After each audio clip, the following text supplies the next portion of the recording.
Then Feeny looked at Daphne and said, "What I said before is still valid. Since the details of this matter are so ridiculous, I will not pursue your mistake. Tell your father that if you have any ideas and want to save the family, you can contact me, Black family, no mind having one more ally." As mentioned before, after discovering that Daphne made her own decision and had nothing to do with the Greengrass family, Feeny's purpose was no longer to pursue the matter, but to pull Greengrass away.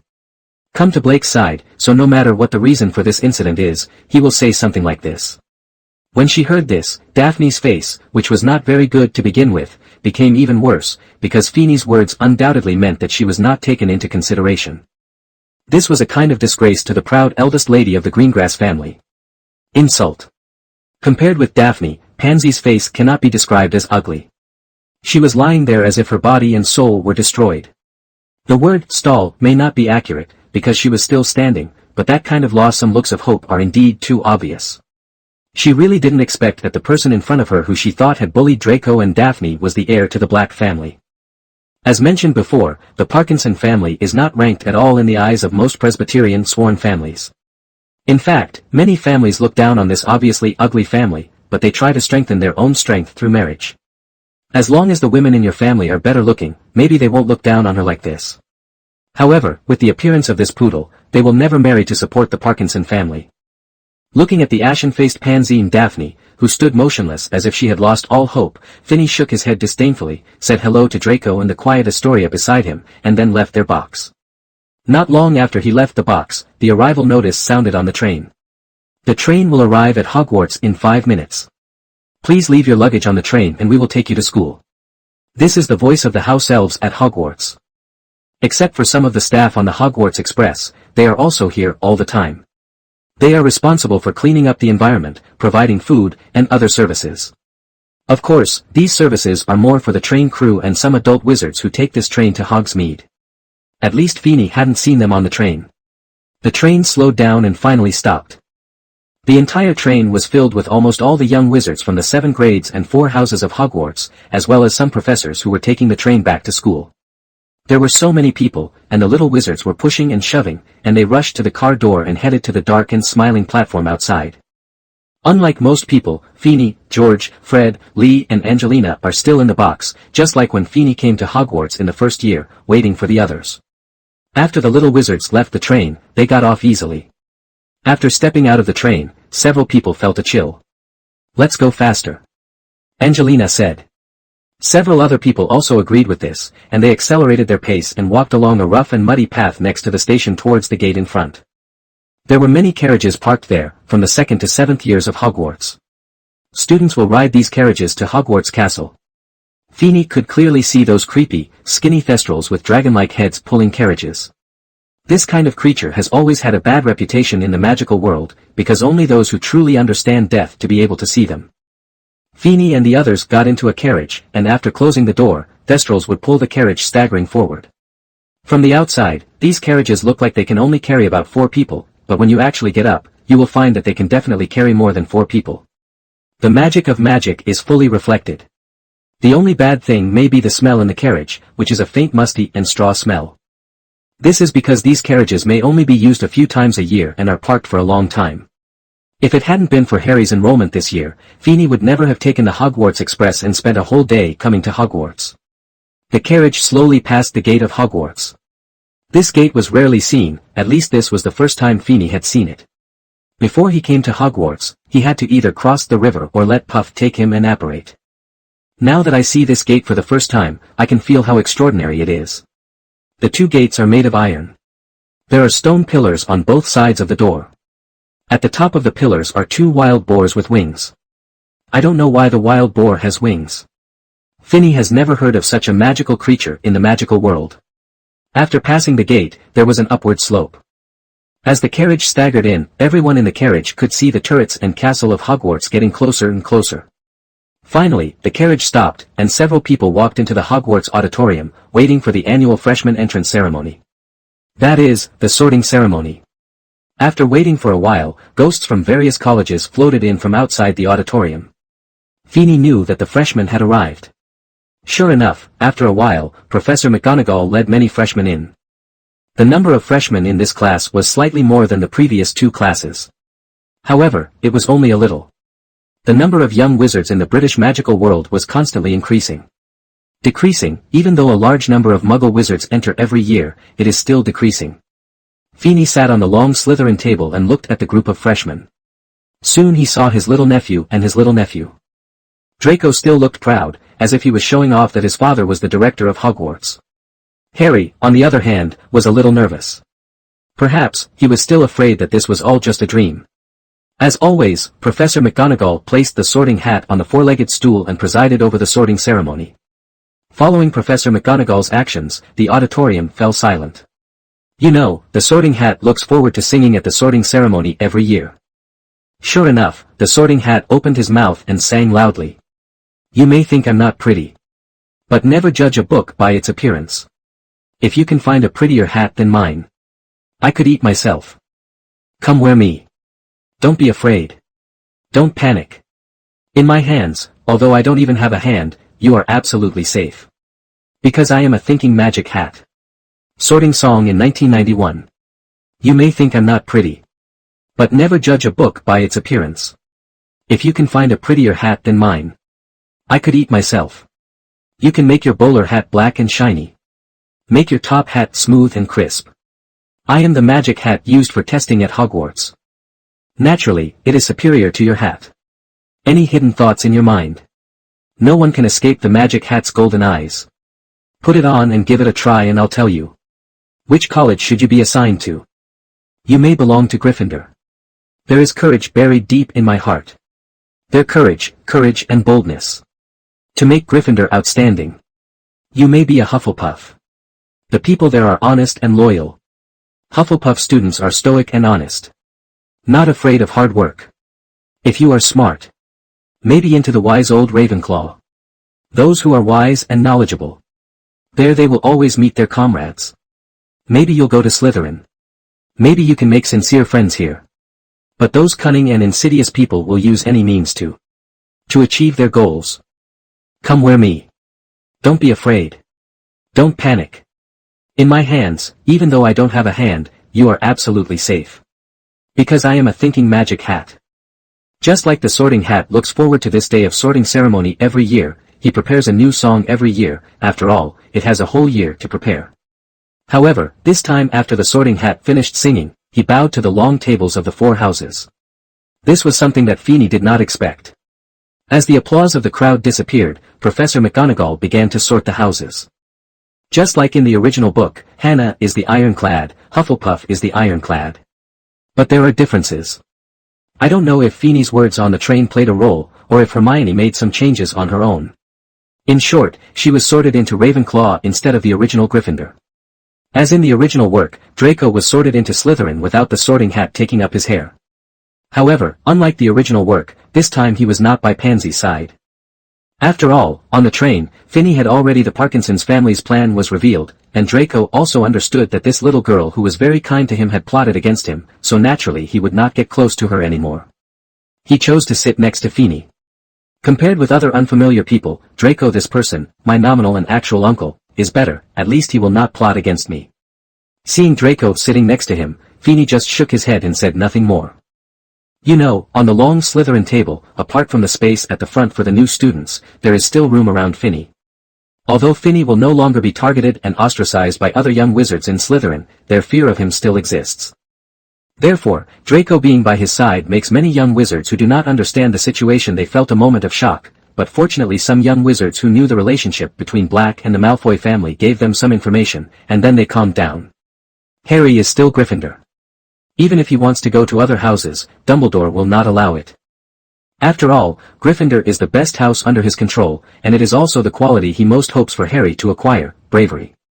Only by being brave can he muster the courage to fight against the returning mysterious man. But after he sat next to Brother George, he was very surprised that Finney was not a Gryffindor student, and asked the twins. Ah, Feeney, he is from Slytherin. Only Sirius in the Black family is not from Slytherin. Everyone else graduated from that academy. Feeney is also very helpless. Yes, but although he is a Slytherin student, he is different from other Slytherins. He is our good friend and brother.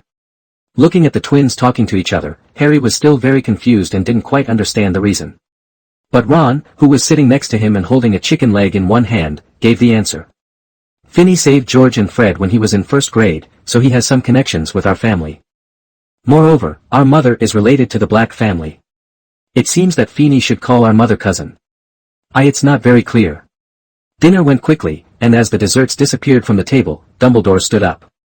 Seeing the principal standing up, the voices of the little wizards discussing and laughing once again stopped for a moment. Everyone should have eaten and drank enough by now. Then, I have to say a few words to you. Before the semester starts, there are some things I need to tell you. First of all, there are a few things to pay attention to. First graders, please note that the Forbidden Forest on the school grounds is prohibited for any students to enter. Our students of other ages should also pay attention to this. With that said, Dumbledore also glanced at the Weasley twins and Finney, who was very honest at the Slytherin table. Furthermore, the administrator, Mr. Filch, asked me to remind everyone not to cast spells in the corridor during class breaks. The review of Quidditch players will be held in the second week of this semester. Any students who are interested in joining the college team should contact Ms. Hodge. Finally, I must tell everyone that anyone who does not want to encounter an accident and die in pain should not enter the corridor on the right side of the fourth floor. Just when Harry laughed and thought it was a joke, the door of the auditorium was pushed open once. This time, it was Fudge, the Minister of Magic, and reporters from the Daily Prophet and Wizard Weekly who walked in. Mr. Lovegood, the editor of, and reporters or editors of many magazines and newspapers in the wizarding world. Seeing their arrival, Dumbledore was very confused. Fudge. What are you doing here? After hearing Dumbledore's question, Fudge was also stunned and asked. Dumbledore, didn't you call me here?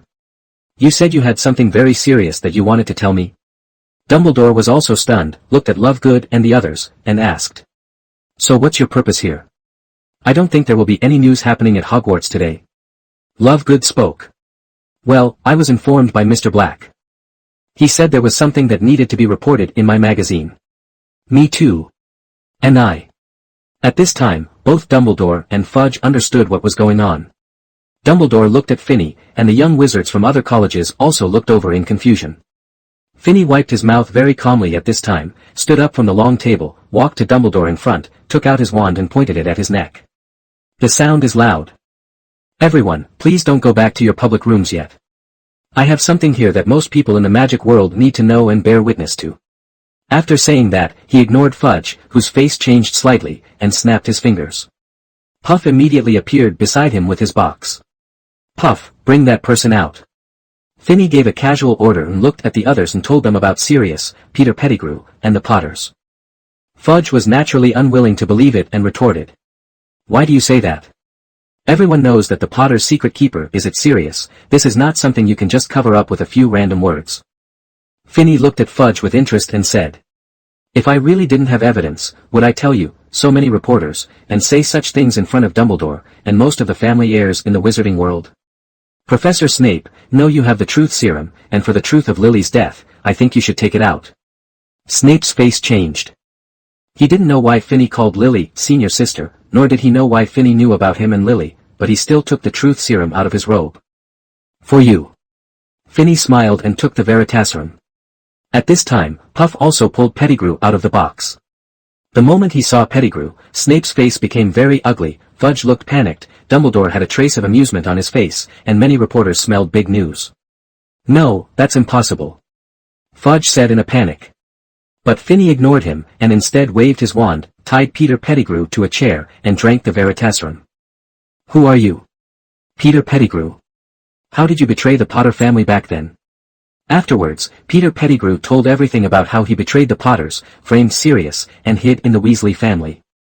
This time, Fudge's face became even more ugly. Just when he was about to forcefully take Peter Pettigrew away to save everything, Finney spoke again. It was this time that Finney spoke that completely shattered all Fudge's illusions. Dear journalists, I came here to let you hear the truth about that year. Please report this matter truthfully. I think the Ministry of Magic may communicate with one or two of you to try to get you to cover it up. The truth is to maintain their face and dignity. However, I think the Ministry of Magic is not as rich as the Black family, and there are so many families. If one of you does not report it, I will know it. When the time comes, I will naturally not. What about the Ministry of Magic? It's just a newspaper. Finney's words were profound, and he had no intention of Fudge, who was livid beside him, and the little wizards below who were in an uproar. At this time, the reporters also understood why Feeney had called reporters or editors from almost all magazines and newspapers in the wizarding world. This was to put pressure on the Ministry of Magic. In this way, it would be impossible to suppress this matter, especially with the pressure and interference from the Black family. After saying that, Feeney looked at Fudge and said, "Now the evidence is here, and there is no doubt about the Veritaserum refined by Professor Snape. This is the truth of the matter. I ask the Ministry of Magic to release the heir of the Black family, Mr. Sirius Black. Otherwise, I will report it to the international community." The Wizards Federation, the Wisengamot Council, and even the Council of Elders put forward opinions against you and the Ministry of Magic. Oh, by the way, in order to prevent accidents, I recorded the scene just now with a recording crystal, and there was more than one copy. As for Peter Pettigrew, I suggest that he be sentenced to the Dementor's Kiss, and it will be held the day after tomorrow. During this period, in order to prevent some people in the Ministry of Magic from doing anything, I will put Peter Pettigrew in Hogwarts. Remember, I don't trust the Ministry of Magic. Now that he has decided to offend the Ministry of Magic, Feeney doesn't mind offending him more severely. After all, they were the ones who chose to go against Black in the first place. Last year, they could stand on the side of the Ritchie family and try to put pressure on Feeney. Feeney is very vindictive. Because of Feeney's series of actions and the crowding and distrust in his words, Fudge's face could be said to be unreadable, black and livid. His hands were shaking constantly, and some sweat was slowly dripping on his forehead. He was angry and scared now, angry that Feeney didn't take the Ministry of Magic seriously. When Fudge first took office, he was not as greedy for power as he is now. However, he himself was a person with evil thoughts. After serving as a minister for a period of time, he longed for greater power. Dumbledore, who had been restricting him, had begun to shift from defensive to targeted. Up to now, he has completely ignored pureblood families. In his opinion, as the British Minister of Magic, he is the most powerful person in the entire British magical world. That's why he put pressure on Feeney through the Ministry of Magic last year. It was a pity that Feeney didn't take the Ministry of Magic seriously at that time. Now they are completely regarded as decorations. Although Fudge is also a pureblood wizard, he was not born into a pureblood family. In other words, his family itself is one of the smallest families in the magic world. Although it is not a single lineage, it has no background and no desire to join the upper class. Chance. However, after Fudge became the Minister of Magic, he began to rely on his identity to enter the upper-class society of pureblood families, and began to fight for the interests and create conditions for his Fudge family. It can be said that as long as he continues to work in this position, sooner or later, the Fudge family will become a Parkinson's-level family. Although it is still not as powerful as the Black and Selwyn families, it can be regarded as a pureblood family. However, now, Feeney's series of actions may very well end his wishful thinking, which makes him not angry. And this was actually what he was afraid of. Although he was not responsible for what happened to Sirius back then. He was just a small clerk at that time. However, in the final analysis, Sirius was sentenced to prison without a trial and even served 11 years unjustly. This was ultimately the Ministry of Magic's fault.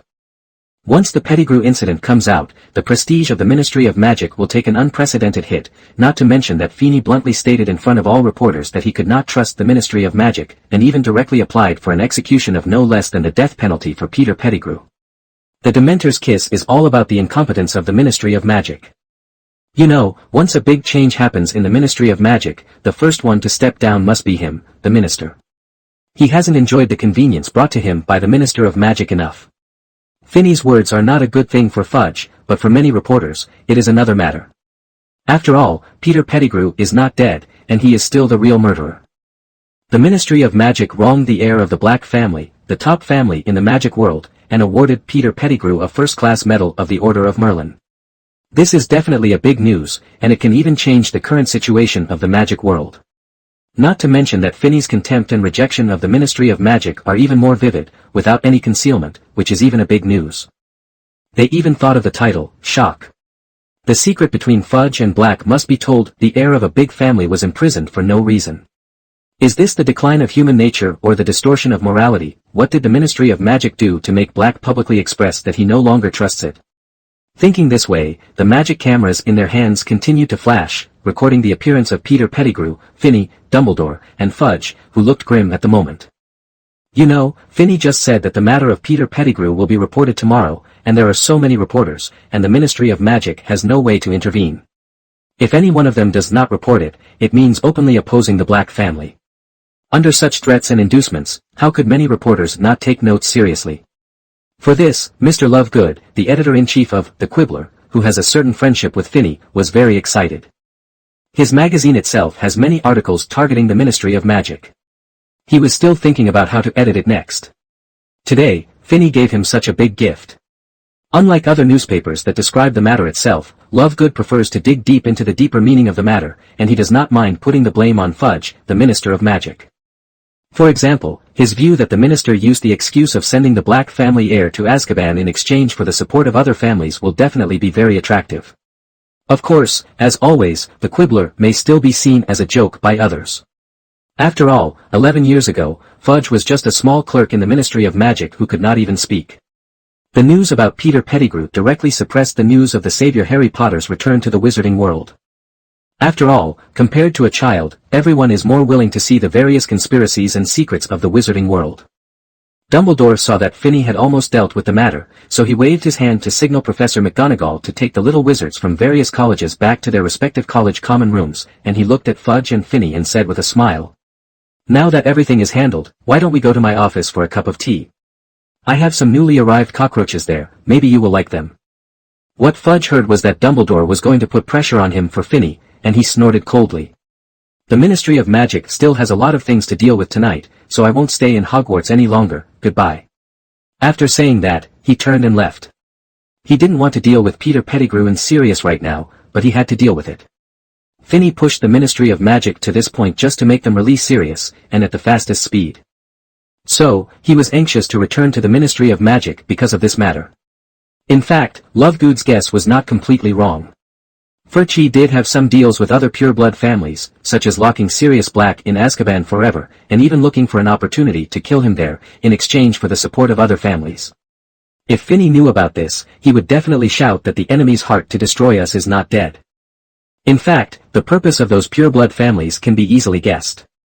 Since Finney and his team can't move for the time being, they will first deal with Sirius, who has been kept and prepared for the final disposal, and then free up their hands to slowly deal with this little Phineas Black.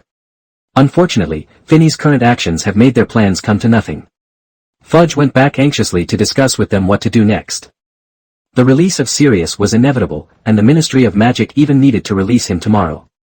Otherwise, when all kinds of guarantees were issued, the Ministry of Magic would become the target of everyone in the magic world tomorrow. Looking at Fudge who was leaving quickly, Dumbledore looked at Finney and asked with a smile, "Then let's talk." Finney nodded and said, "It just so happens that I have something to tell you, Professor." The two left the auditorium and went to the principal's office. As for the reporters, after getting the news, they couldn't wait to leave and go back to type. After Professor McGonagall sent all the Gryffindor students back to the common room, she let out a long sigh and reached out to wipe the cold sweat off her head. She had to thank Finney for his actions. Otherwise, Dumbledore would have asked everyone to sing the school song as in previous years.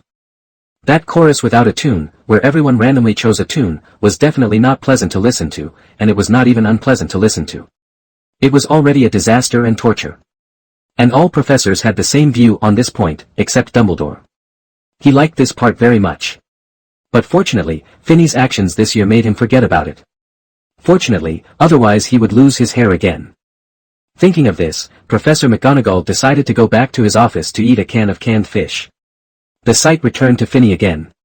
At this time, he and Dumbledore were sitting opposite each other in the principal's office, each holding a cup of black tea in one hand and a piece of cake in the other, enjoying it beautifully. When it comes to sweets, Finney and Dumbledore have similar preferences. After all, this guy bought the production company of Dumbledore's favorite candy. "Okay, tell me, where did you find Peter Pettigrew?" Dumbledore ate a large piece of cake, drank a sip of black tea, and asked. Finney smiled and said, "Actually, he has always been in Hogwarts." Dumbledore was stunned. The control center of Hogwarts was above his room. How come he didn't find any trace of Peter Pettigrew? Finney saw Dumbledore's doubts and said with a smile, "It's not that you didn't notice it, Professor, but you forgot one thing. The thing on your room is indeed very powerful, but it only shows our current form in the castle, not our names. Coincidentally, the map I made with that thing can't show our form and appearance, but it can show our names.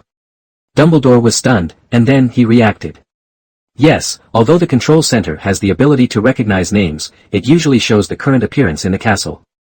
In other words, if you don't go to investigate specifically, what you see is the normal state, and you can't see animagus or compound potion.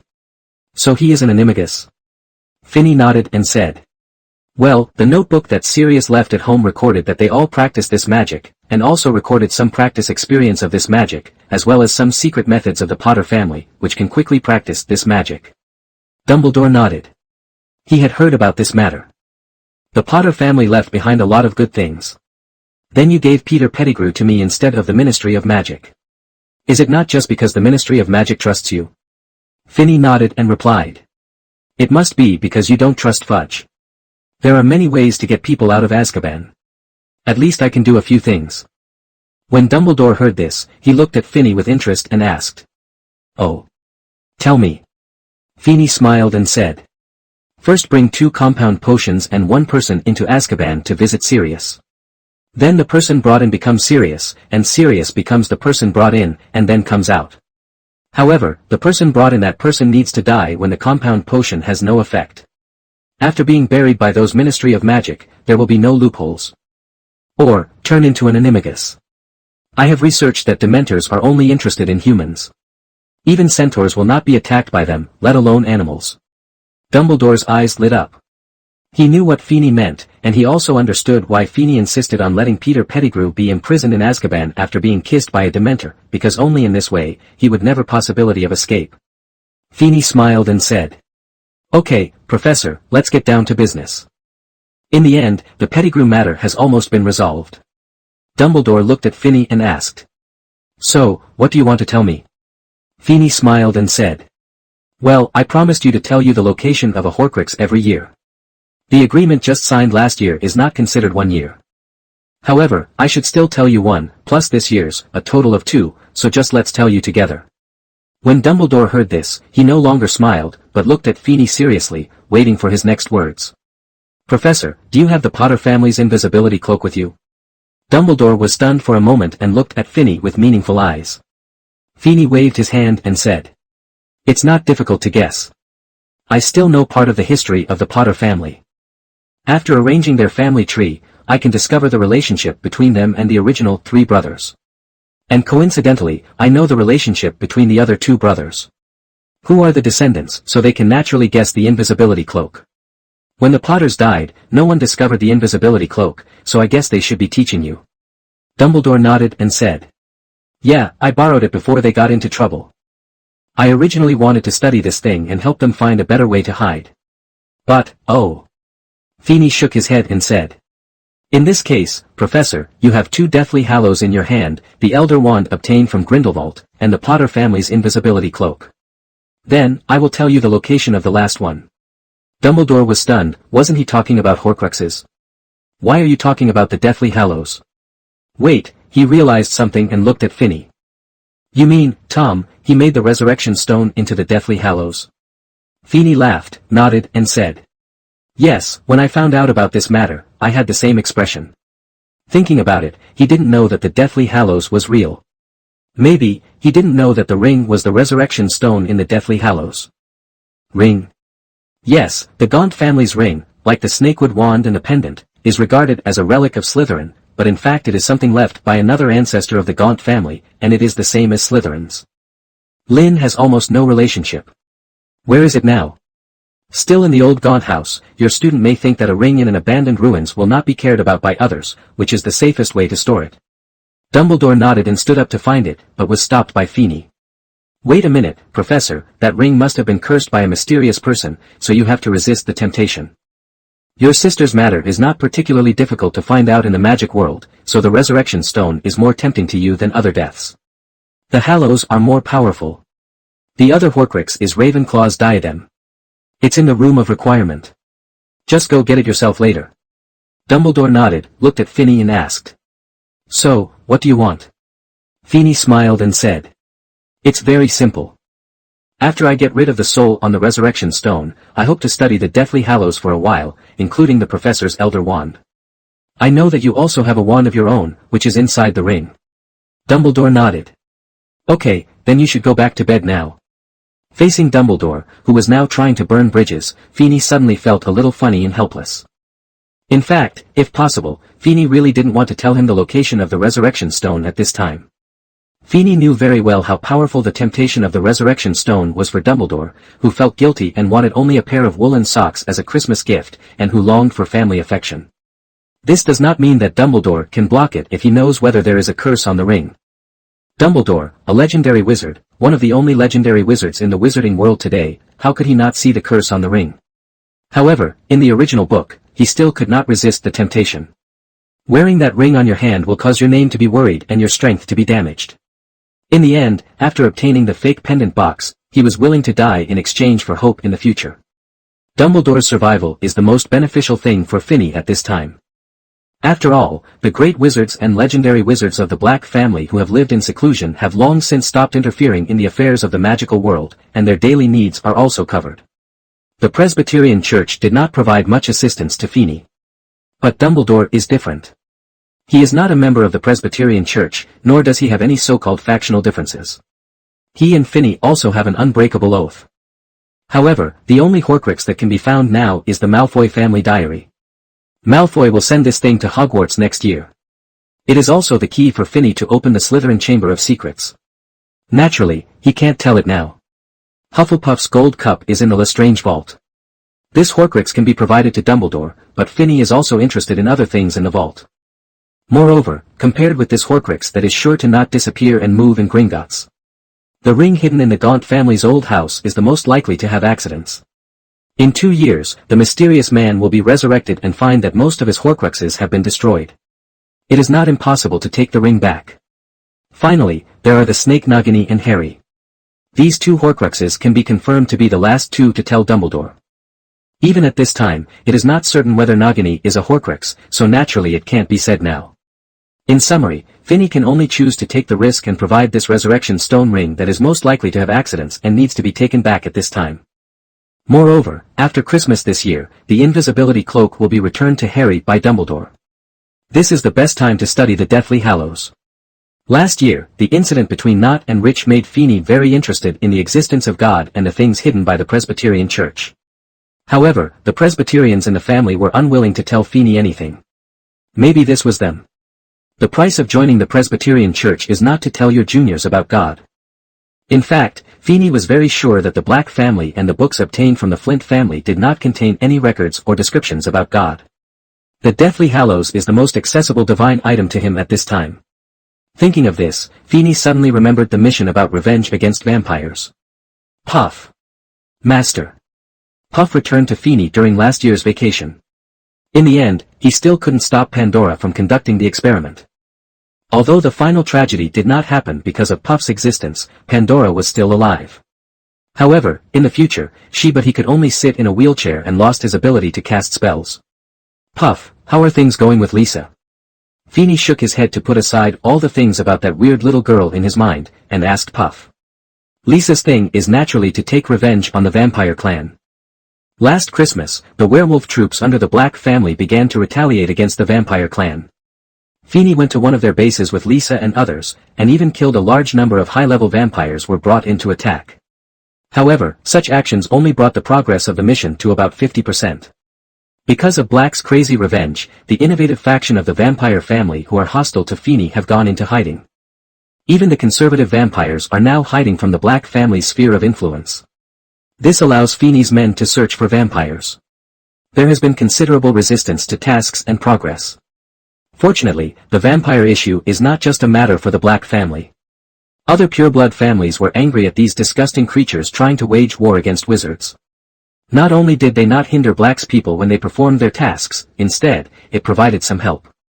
Master, in the past few months, Lisa led the werewolf troops to destroy 2 bases of vampires, but there is still no clue about their base camp. Puff replied to Feeney.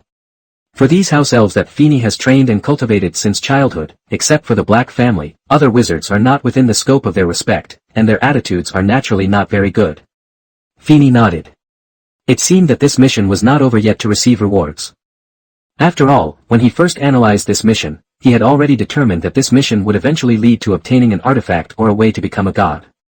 Although becoming a god is not what Finney wants, an artifact is. Who doesn't want to become more powerful, especially Finney at this time, who suffers from a severe phobia of insufficient firepower. He estimated that after he had killed all the reformist vampires, the reward for turning in this task would be an artifact or a way to become a god. Before he knew about God and the secrets hidden by the Presbyterian Council, Finney was very resistant to becoming a god. This world was not like his previous life, and God would naturally not be that beautiful. Especially last year, he witnessed with his own eyes Not, who was trying to become a god, and finally turned into a demon. This also showed that maybe the god and the demon are essentially the same thing. After waving Puff to leave, Finney also fell into deep thought alone. After a night of silence, the next morning there was an uproar in the entire magical world.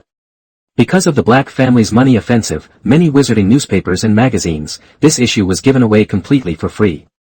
Almost everyone in the wizarding world had a copy, telling the story of the trial that took place at Hogwarts yesterday evening, and the Black family's the heirs' distrust of the Ministry of Magic, the truth of that year, and the injustice suffered by the eldest son of the Black family were all made public, which naturally caused some turmoil in the magical world. First of all, the Pureblood families at odds with the Black family, headed by the Rich family, assisted by the Knott family, Lestrange, Borgin, Flynn, Parkinson, Yaxley and other families, filed a complaint with the Ministry of Magic. Protest. They believed that what happened at Hogwarts last night could not be called a trial, and the results obtained were inaccurate. They requested the Ministry of Magic to bring Peter Pettigrew back to the Ministry of Magic, hold a judgment council, and conduct a public trial. Of course, the main purpose of this proposal is to make Peter Pettigrew unable to open his mouth again, and to confirm that the truth told by Finney last night was a lie. Secondly, they also proposed that although Sirius did not betray the Potter family, he covered up the fact that Peter Pettigrew was the real murderer for 11 years. This was not considered innocent and therefore should not be released.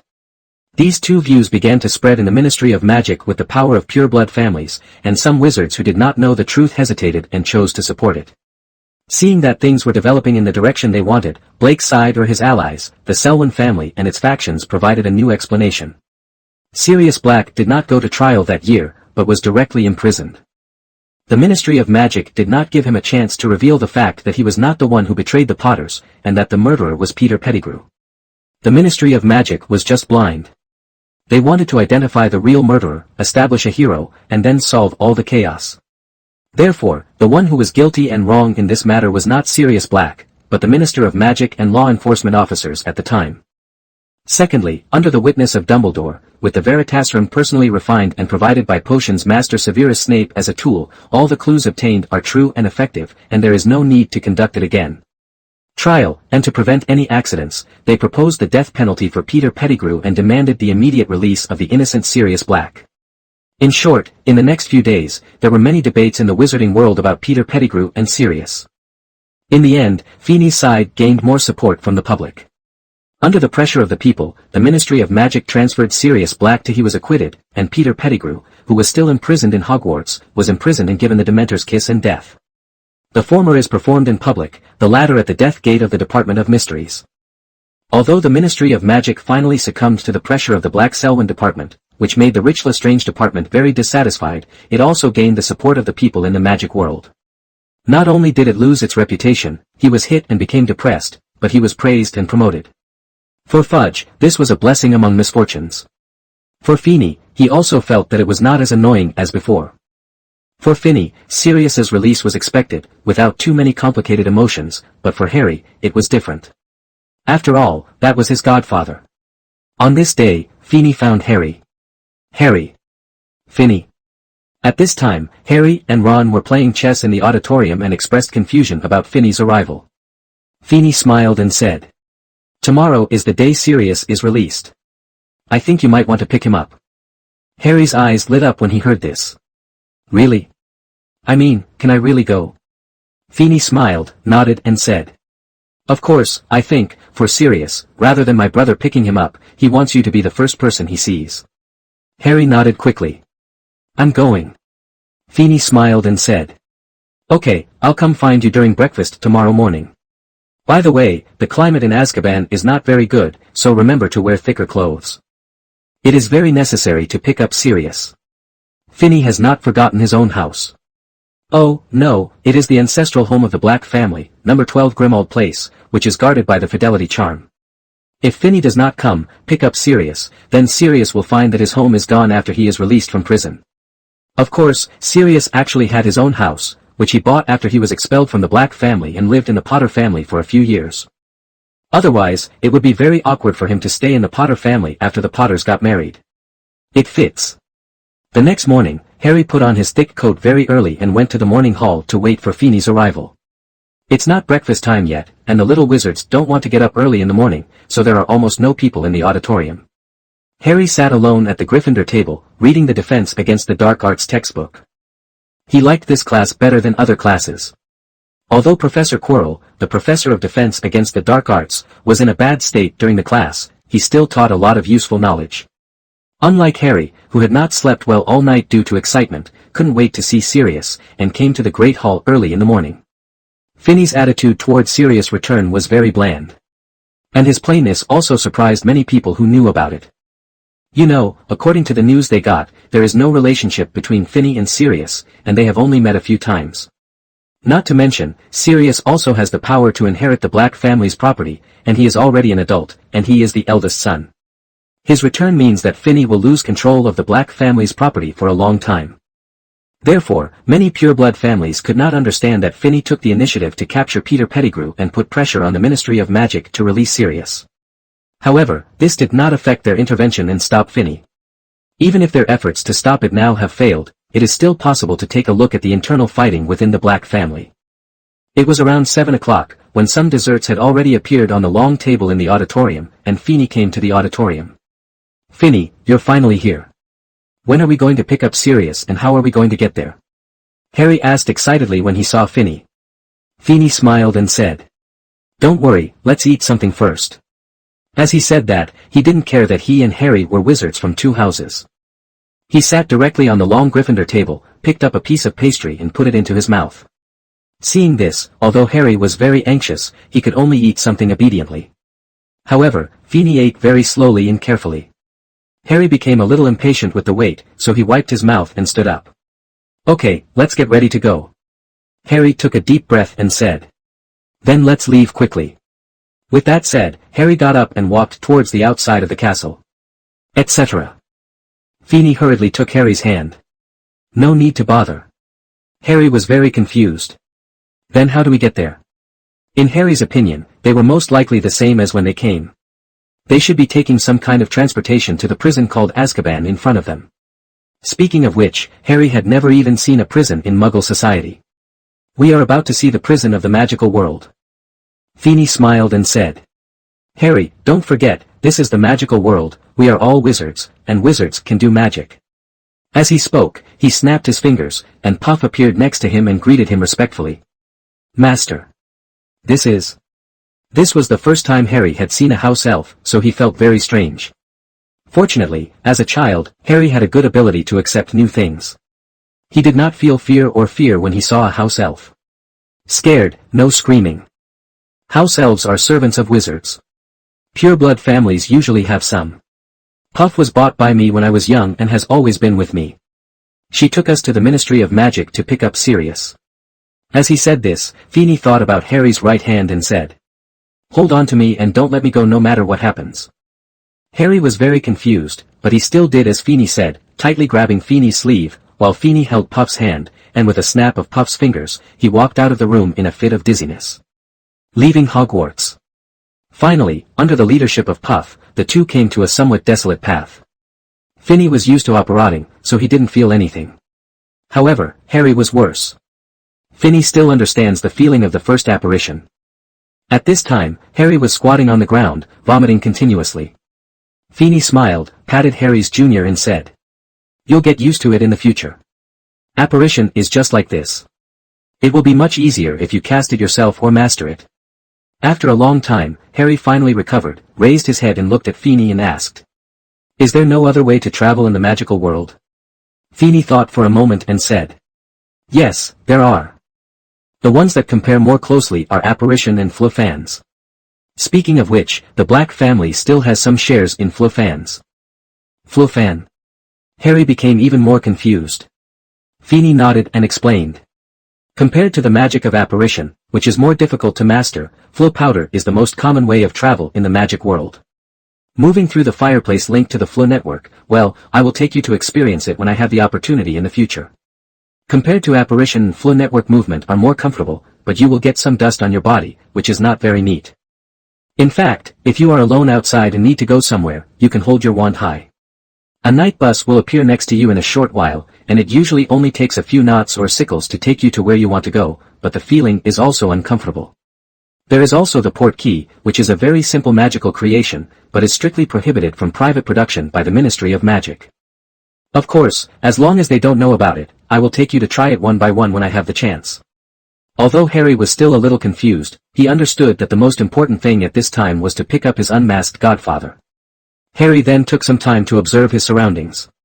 This was a set of very desolate roads, with only a few shabby-looking offices on both sides of the street, a tavern and a dump truck that was almost overflowing. This was very different from what he had originally imagined the Ministry of Magic to be. Finney obviously understood what Harry was thinking. He felt the same way when he first came here.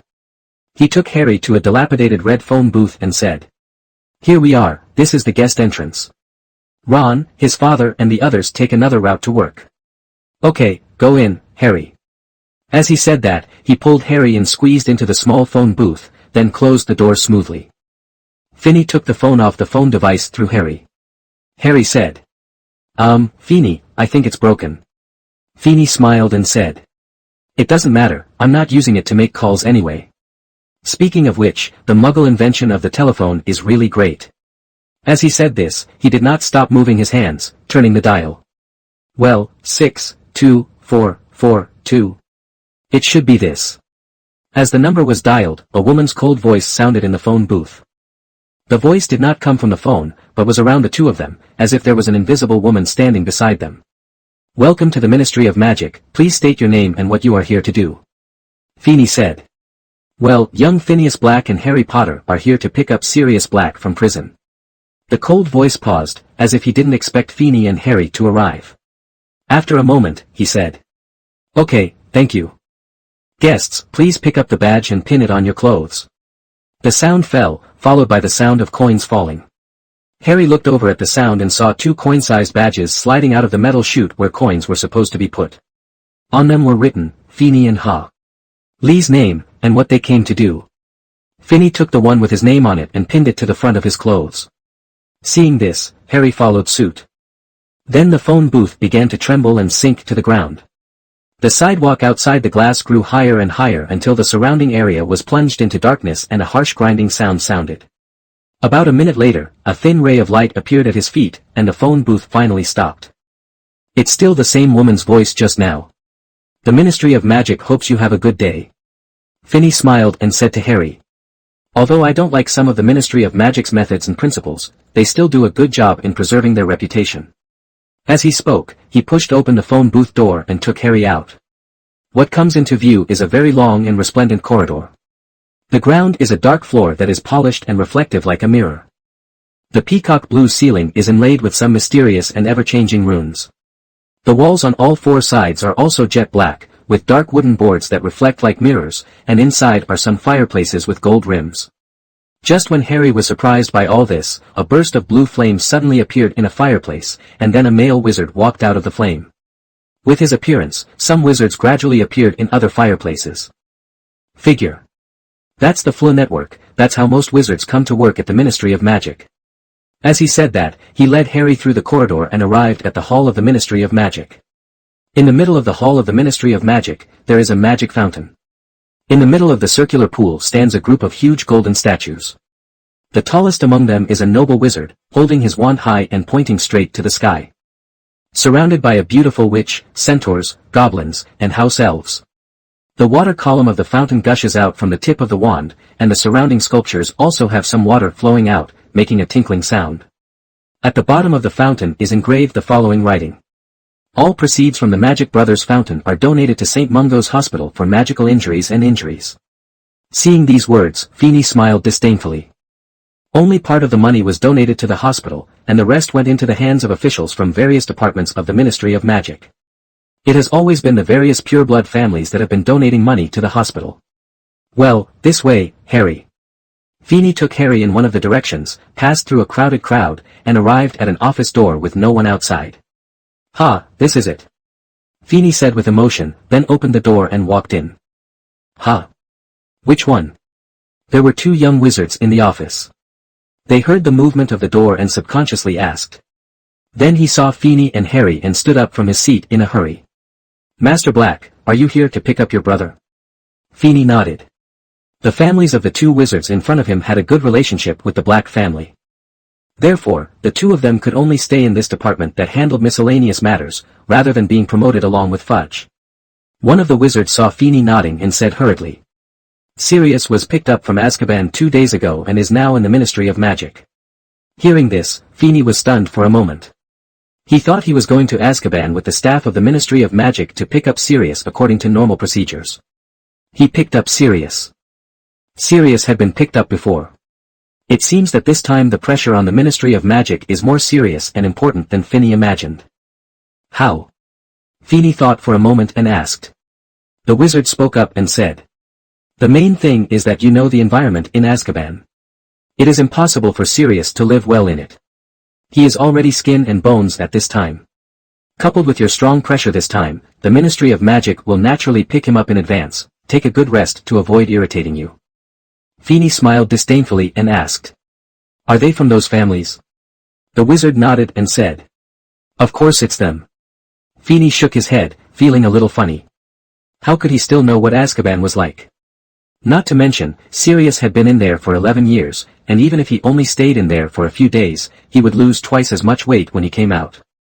Feeney couldn't stand how the Ministry of Magic was doing everything for the sake of power and politics, but he wouldn't find fault with the Ministry for such things. He just doesn't blame the Ministry of Magic for doing this. Even if it's revenge, it's because Fudge chose to act on the opposite side of him. It will only target Fudge alone. Of course, if he can take away a few wizards from the opposite side, that's fine too. Yes, the vacated position can be used by your allies in exchange for some affairs. As for the Black family entering the political situation of the Ministry of Magic, Feeney had never thought about it. Nowadays, due to the Grindelwald incident in the early years and the decline of the wizarding world, the Black family has only a few branches left. The Death Eater incident 10 years ago left the main branch with only Feeney and Sirius. Apart from the two hidden ones, there is only one left in Germany. Those who are hidden will naturally not come out and enter the Ministry of Magic. They are more interested in conducting research on alchemy and potions to create benefits for the family. As for the German branch, they are members of the German Ministry of Magic and have no chance or possibility of entering the British Ministry of Magic. As for Feeney and Sirius, there is no need to think about it. Feeney himself did not say it. Sirius is a typical prodigal son. After entering the Ministry of Magic, it is better to send him back to Azkaban. Therefore, the behavior of the Ministry of Magic this time was actually overthinking. However, Feeney still liked such overthinking. At least Sirius would have to suffer a few days less. Okay, let's not say so much. Let's take us to meet him. Well, by the way, have all the necessary procedures been taken care of? The wizard nodded, handed some documents to Feeney and said. After the news came from home, I started to deal with it, and it was all done yesterday. The wizard is a member of the Selwyn family, just a branch of the family. Even his last name is not Selwyn. It is just because his maternal grandmother was once a member of the Selwyn family, so their family is attached to Selwyn. Irwin's banner. This is the benefit of a big family. They may not be at the center of power themselves, but their descendants, branches, and even some of their subordinates themselves hold a certain amount of power. Originally, the Black family was like this, but Feeney and his grandfather no longer paid attention to managing these crooked relatives. After the wizard said this, he stood up and took Feeney and Harry out of the office. The office itself was not the place to handle this matter. However, the wizard and Feeney had met before, and this time the Selwyn family he was also asked to help Feeney handle this matter. The three of them walked out of the office and followed the flow of people to a table. This is a desk under a sign that says Security Inspection. After passing here, they officially enter the Ministry of Magic. The offices they passed before were all offices that dealt with common matters that did not require large-scale intervention by the Ministry of Magic. Which is somewhat similar to the registration office of a hospital. The staff inside are also from various departments and are responsible for the staff mobility in the office in shifts. Standing in front of the table was a wizard wearing peacock blue robes and not cleanly shaven. When they approached, he raised his head and looked at the three of them doubtfully. The wizard of the Selwyn family spoke. Master Black is here to fetch Sirius Black from prison. The peacock blue wizard said listlessly. This way.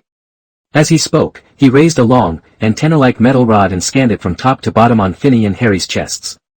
Wand. The security wizard put the stick aside and said to the two of them. Finny handed over his wand. Seeing this, Harry hurriedly did the same. This series was a bit troublesome, but Finny still did it. After all, there was no need for him to embarrass the wizard in front of him who was pushed to the security check position in the Ministry of Magic. This position can be said to be a thankless position. Not only is there no salary, but the work is tiring, and it is easy to offend others. The wizard placed 2 wands on a strange-looking scale, similar to a scale, and the machine began to vibrate. After a while, a narrow strip of parchment was spit out from a hole at the bottom of the instrument. The wizard tore off the paper and read. Well, it's 11 inches. The core of the staff is phoenix feathers. It's been used for less than 2 months. Harry nodded hurriedly, he was a little nervous. The wizard handed Harry's wand back, glanced at Finny, and continued. 13 inches, the core of the staff is also a phoenix feather. It took half a year. Finny nodded and took the wand back. The wizard didn't care, because he knew very well who Finny was, and he also knew that Finny was not like other descendants of pure-blood families, and it would be very serious not to let him check his work. Not a bad thing. The Selwyn witches and wizards bid farewell. Good job, Eric. After saying that, he took Finny and Harry and continued walking inside. They squeezed through the crowd, passed through the gate, and came to a smaller hall with at least 20 elevators. The wizard did not take Finny and the others to squeeze in with others. Instead, he came to an elevator with no people queuing in front of it. He opened the golden fence door blocking the outside and walked in. This is the elevator used to allow some distinguished guests to pass through the Ministry of Magic. The wizard saw the confusion in Harry's eyes and calmly explained. He had no idea that the timid boy in front of him was Harry Potter. Even if he knew, he wouldn't care. Even if he wasn't Selwyn's direct descendant, and he wasn't even a core member, he could still understand. Harry Potter is just a savior created by the civilians in the wizarding world for the so-called peace and hope. They are just running away from the mysterious man and hoping that the mysterious man will really disappear. Nowadays, Harry Potter is just a child, a little wizard who can't do any magic. There is no need to care at all. The fence door was slammed shut by the wizard, and the elevator began to rise. The chain rattled, and the elevator slowly rose. The indifferent woman's voice that I heard in the phone booth kept ringing. The 7th floor, the Department of Physical Education and Sports of the Ministry of Magic, includes the British and Irish Quidditch League headquarters, the official Gobstone Club and the Office of Patent for Funny Products. The 6th floor is the Department of Magical Transportation, including the Fleur Network Administration, the Broomstick Management and Control Bureau, the Portkey Office and the Apparition Testing Center. The 5th floor, the Department of International Magical Cooperation, includes the International Magical Trade Standards Association, the International Magical Law Office and the British branch of the International Federation of Wizards. Finny couldn't help but feel a headache after listening to these reports. He looked at the wizard. We don't go to those places and the elevator doesn't stop. Why does it keep ringing? The wizard said a little embarrassedly. Because this elevator is used to receive distinguished guests, so. Finny understood immediately, rolled his eyes, and said. To show how important the Ministry of Magic is, right? The wizard chuckled, and the voice was still ringing, but Harry heard it with interest. He had never thought that there were so many things in the wizarding world, many of which he had never heard of, such as Gobstone. The 4th floor, the Department for the Regulation and Control of Magical Creatures, includes the Office of Beasts, Aliens, and Ghosts, the Goblin Liaison Office and the Pest Advisory Office. The Ministry of Magic now has a Goblin Liaison Office? Finny asked suddenly. The wizard nodded and said. It's the previous Goblin Monitoring, Management and Crisis Response Department. Finny nodded. This may be a change made by Fudge after he took office. The wizard's view of goblins in the past was not what it is now. The 3rd level, the Department of Magical Accidents and Disasters, includes the Team for Reversing Accidental Magical Events, the Memory Cancellation Command and the Muggle Issues Mediation Committee. The 2nd level is the Department of Magical Law Enforcement, including the Office for the Prohibition of Abuse of Magic, the Auror Command and the Wisengamot Administration. The elevator also stopped at this floor. Master Black, we are here. The wizard spoke. Finny nodded and led Harry and the wizard out of the elevator and came to a corridor with doorways. Arthur's office is on this floor, right? Finny asked suddenly. The wizard nodded and said. Yes, Mr. Arthur Weasley's office is on the other side of this level. Feeney didn't speak because he didn't know what to say. The three of them walked around a corner, passed through 2 or 3 heavy oak doors, and entered a messy and noisy open area divided into many small compartments. Inside, there was lively chatting and laughter. Notes used by the Ministry of Magic to convey messages were constantly flying in and out of the cubicles, and a sign hanging crookedly on the nearest cubicle read, "Order Command." This is also Feeney's destination this time. The cubicle is not small. You must know that the traceless stretching spell is widely used in the magic world. The wizard took Finny and Harry into the cubicle. It was full of Aurors. They were constantly moving, passing documents to each other. The walls of the cubicle are covered with all kinds of things, including the heads of wanted wizards, photos of their families, clipped articles from various newspapers, and even posters of some stars and football stars. Various and all-encompassing. There you are, Roger. A male wizard wearing a purple robe and a ponytail said to the Selwyn family wizard. The wizard or Roger nodded and said, "Well, I'll accompany young Master Phineas Black to pick up his brother from prison." The wizard with the ponytail nodded and said to a witch with hair as pink as bubblegum beside him, "Tonks, bring Sirius here." Only then did Feeney realize that this witch was the daughter of a cousin he had never met before, that is, his niece. Tonks stood up reluctantly and walked out. The ponytailed wizard then looked at Roger and asked, "Have all the procedures been completed?" Roger nodded and handed over the documents he showed to Feeney before. "It's all done." The ponytail wizard turned it over roughly, then threw it aside and said, "You can do whatever you want. Tonks can leave as soon as he brings Sirius back." After a while, Tonks came back with a man. The man's dirty messy hair hung down to his elbows. If it weren't for the shining eyes in the deep-set eye sockets, he would have been a corpse. The waxy white skin stretched tight on the cheekbones, like a skeleton. When the man saw Feeney and Harry, he was stunned for a moment, and then he grinned, showing his yellow teeth.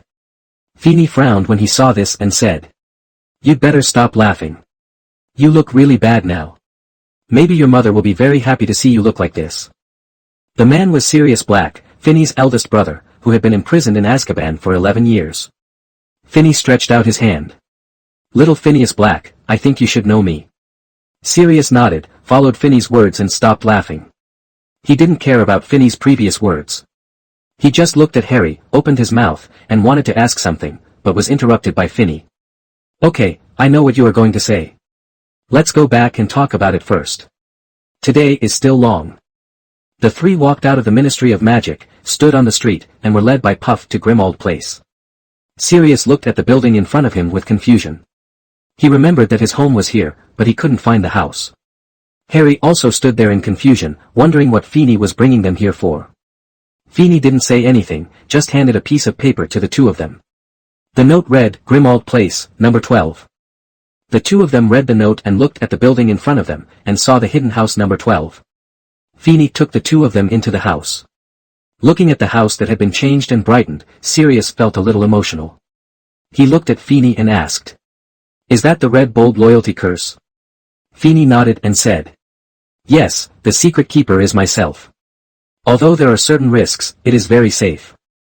I usually let Puff and the others take me when I travel, so I won't be followed." Sirius nodded and asked again, "How have you been these past years?" Feeney shrugged and said, "That's it. A few years after you were kicked out of the house by your mother, I was born, and then Regulus disappeared. After that, my father died of illness, and my mother began to have mental problems. She died 2 years later. After that, I was alone. People are doing pretty well." Sirius was stunned for a moment and said, "I'm sorry that I didn't come to see you when you were born. I think you should also know that I was raised by my mother." Feeney nodded. "I know, that's why I haven't tried to save you all these years. This time, if it weren't for the fact that the youngest son of the Weasley family where Peter Pettigrew is hiding has a good relationship with Harry, and I'm afraid that he will threaten Harry, I won't either. I will take action and rescue you." Sirius smiled bitterly and said, "But thank you anyway, is he Harry?" Feeney nodded. "Of course, I think it's not difficult for you to guess." Sirius looked at Harry carefully, was silent for a moment, and then said with a smile, "Yes, his appearance already shows his identity." After saying that, he bent down and looked at Harry, his tone became much softer. "Harry, you look very much like your father. You are almost carved from the same mold." And your eyes, I don't know if anyone has told you, they are exactly the same as Lily's. It's like Lily appeared in front of me again. Harry looked at the sloppy man in front of him and suddenly didn't know what to do. No one had ever told him like this before. Even Hagrid was just inexplicably friendly to him, but the feeling he gave him was different from that at this moment. Sirius still gave him a different feeling, an emotion he had never experienced before. Feeney looked at the silent Harry and the helpless Sirius, who looked eager but didn't know what to do. He sighed and said, "Sirius, I thought maybe you should go clean yourself up and change your clothes." Sirius then remembered what he looked like at this time, and couldn't help but smile bitterly, looked at Feeney and asked, "My room hasn't changed, has it?" Feeney nodded. "Of course, I can't change everything in such a big house, and I know very well that you will come out, but it's just a matter of time. If I don't save you this time, maybe you will come out in a few years." Sirius was stunned and looked at Feeney with confusion. Feeney smiled and said, "If anything happens, let's wait until you come out to talk about it." After saying that, he looked at Harry. "Harry, I thought you might want to learn something about the wizarding world. Creature, take Harry around the house." Following Finney's instructions, the house elf, Lao Mai, who had served the Black family for many years, appeared next to Harry, bowed to Harry and said, "Master Harry, please come with me." Finney nodded to Harry, and Harry followed Creature and left the door. Sirius also walked upstairs to his original room. His clothes were there. Moreover, there was a bathroom on that floor not far from the room, which was very convenient. As for Feeney, he went to the kitchen located underground and told the house elf in the kitchen that 3 or maybe 4 people would be eating at home in the evening. The reason why it is said that there are 4 people is naturally because one more person may come over later. Remus Lupin was a member of the Marauders team back then, because his father used to be a staff member of the Ministry of Magic's Werewolf Strategy Department, and because of his work, he offended a werewolf lunatic, and Fenrir was bitten. Fortunately, Hogwarts allowed him to officially enroll. Together with James, Sirius, and their follower Peter Pettigrew, they formed the most notorious team in Gryffindor, which caused a deep impact on Snape. Childhood Shadow. After graduation, due to the incident of the Potters died, Sirius was imprisoned, and Peter Pettigrew was nominally dead.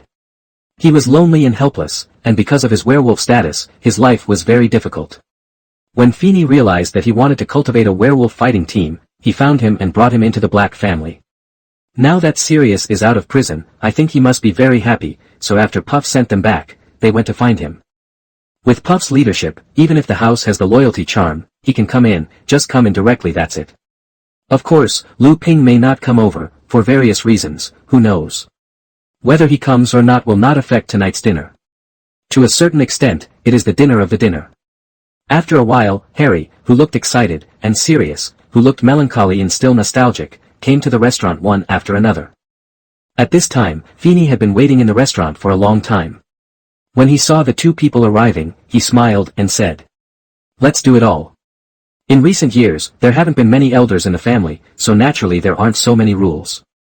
Just be more casual. Sirius casually found a seat and sat down. He himself has an eclectic personality. Although he was born in the Black family, he has developed many very gentlemanly and polite habits since he was a child. As for Harry, he was still a little confused and timid. Feeney had just told him a few days ago that he had an adoptive father, and he was still his uncle. This adoptive father appeared today, and both of them were very kind to him. Now he is a little afraid that this is a dream. If this was a dream, then Harry really hoped he wouldn't wake up. At this moment, Puff and Lupin appeared in the restaurant in a flash of light. "Ah, Sirius, I'm so happy to see you." As soon as Lupin appeared, he looked at Sirius and said excitedly. Sirius was also very excited when he saw Lupin. He immediately stood up from his seat, walked quickly over and hugged him. "Remus. Why didn't you tell me that you had changed?" "I'm sorry, Remus, there was a mole in the order at that time, but we didn't know who it was." "So, you suspected everyone, including me?" Sirius fell silent. Lu Ping laughed and said, Okay, actually we also doubted you at that time. After all, you are the eldest son of the Black family, aren't you?" Sirius was stunned for a moment, and then smiled too. "Yes, except for James and Lily, as well as the Longbottoms, everyone else is questionable. At that time, when we discussed setting up the secret keeper, we wanted to set it to me. However, because of my pride, so temporarily changed." He paused, as if blaming himself. However, no one thought that Peter Pettigrew would betray James and Lily to that person on the first day he became the secret keeper. In fact, at that time, I had already sensed that something was wrong. However, when I felt that Pettigrew when I went to Peter's house, I saw a mess. At that time, I knew that I was late. After that, I immediately rushed towards James' house, but I only saw ruins, and Hagrid who went to protect Harry. I gave my motorcycle to Hagrid and asked him to protect Harry, and then go after Peter Pettigrew. I thought I could catch him. Sirius' emotions became more and more agitated. Over the years, he had been resenting himself because of these things. Looking at the excited Sirius, Lupin also sighed and said, "It's all over, Sirius. At least Harry is doing well now, isn't he?" As he spoke, he looked at Harry and asked, "You are Harry, right? Your eyes. So much like my mom, I know." Harry said. Lupin smiled and nodded without saying anything. Finney spoke. "Okay, if you have anything to say, let's sit down and talk while eating." After a few people took their seats, Finney rarely spoke. After all, today was the first time Harry met his godfather and the first time he met his father's best friend. Lupin and Sirius had not seen each other for many years. For a moment, I was nostalgic for the past. Most of the words spoken during the dinner were about their experiences at Hogwarts when they were young. Listening to what they said about the things that the Marauders had done, Finney suddenly felt that Professor and Hagrid were the most troubled people in Hogwarts nowadays. The Weasley twins who had a headache were so honest and well-behaved. Several people stayed overnight in the house at number 12 Grimald Place. Lupin still had work to do in the black shop, so he left early the next morning. Finney only stayed with Dumbledore for one day of Harry's holiday, so naturally he asked Puff to take him back to Hogwarts. As for him, it didn't matter. Dumbledore also knew that it was unrealistic for Finney's current status to stay in school like other young wizards. Not to mention, now that Sirius is released from prison, there is still a group of people in the Black family. There are a lot of things to deal with. The division of power between two people, as well as the division of assets and interests, can be said to be a complex matter that is no less complicated than previous transactions between families. Okay, don't look at it anymore. If you have time, just go to Hogwarts to see him. Seeing that Sirius was in a daze after seeing Harry leave, Finney said. Now, it's time for us to talk about our affairs. When Sirius heard this, he came back to his senses, looked at Finney, nodded and said. It needs to be dealt with. So, what do you think? Sirius had just come out of Azkaban and didn't know much about the current situation of the Black family. In fact, essentially, Sirius didn't know much about the Black family's industry from the beginning. After all, this was a being who was expelled from the family by his mother when he was a teenager and had his head burned on the family tree rug. Finney thought for a moment and said. Well, let me briefly tell you about the current situation of the Black family and some of the changes I have made in the past few years. Sirius nodded obligingly. 11 years ago, not long after my mother passed away, most pureblood families in the wizarding world began to attack the Black family's industry. Upon hearing this, Sirius was stunned. This shouldn't be the case. There is still a Presbyterian church. Finney smiled with disdain. You have also thought about it. Yes, it was the rich family who took the lead. At that time, the Gaunt family had been wiped out by the mysterious man. The original confrontation between the two was broken. Fortunately, the only adult of the Black family was still alive. He also imprisoned himself in Azkaban, which gave the Presbyterian Church a chance to rebalance the Consul family.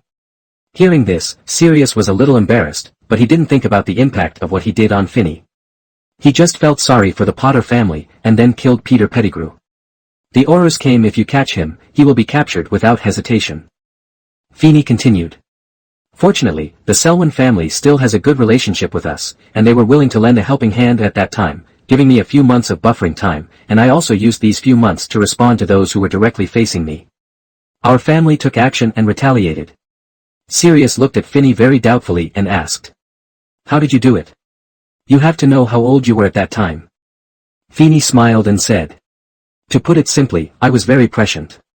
The day after my mother passed away, I found Dumbledore and helped me cast the fidelity charm on the house. Then I bought many house elves from Creature for protection. At the same time, I deal with family matters. It will be very simple after that. Almost all the families who attack us are under the rich family, and even if they are not, they have been in close contact with the mysterious person. I just need to find some evidence, and then report it to the Ministry of Magic and the Wisemore Council. Just report it. For the sake of future generations of the family and the inheritance of the bloodline, they can only focus on their own family and have no time to take action against us. Of course, the more important thing is to scare the monkeys. Other families don't dare to provoke me easily, because they know that at that age, I don't have any elders to teach me, and I don't care about dying with them at all. These people who wear shoes will naturally be afraid of me. It's too late. And after that? Sirius continued to ask.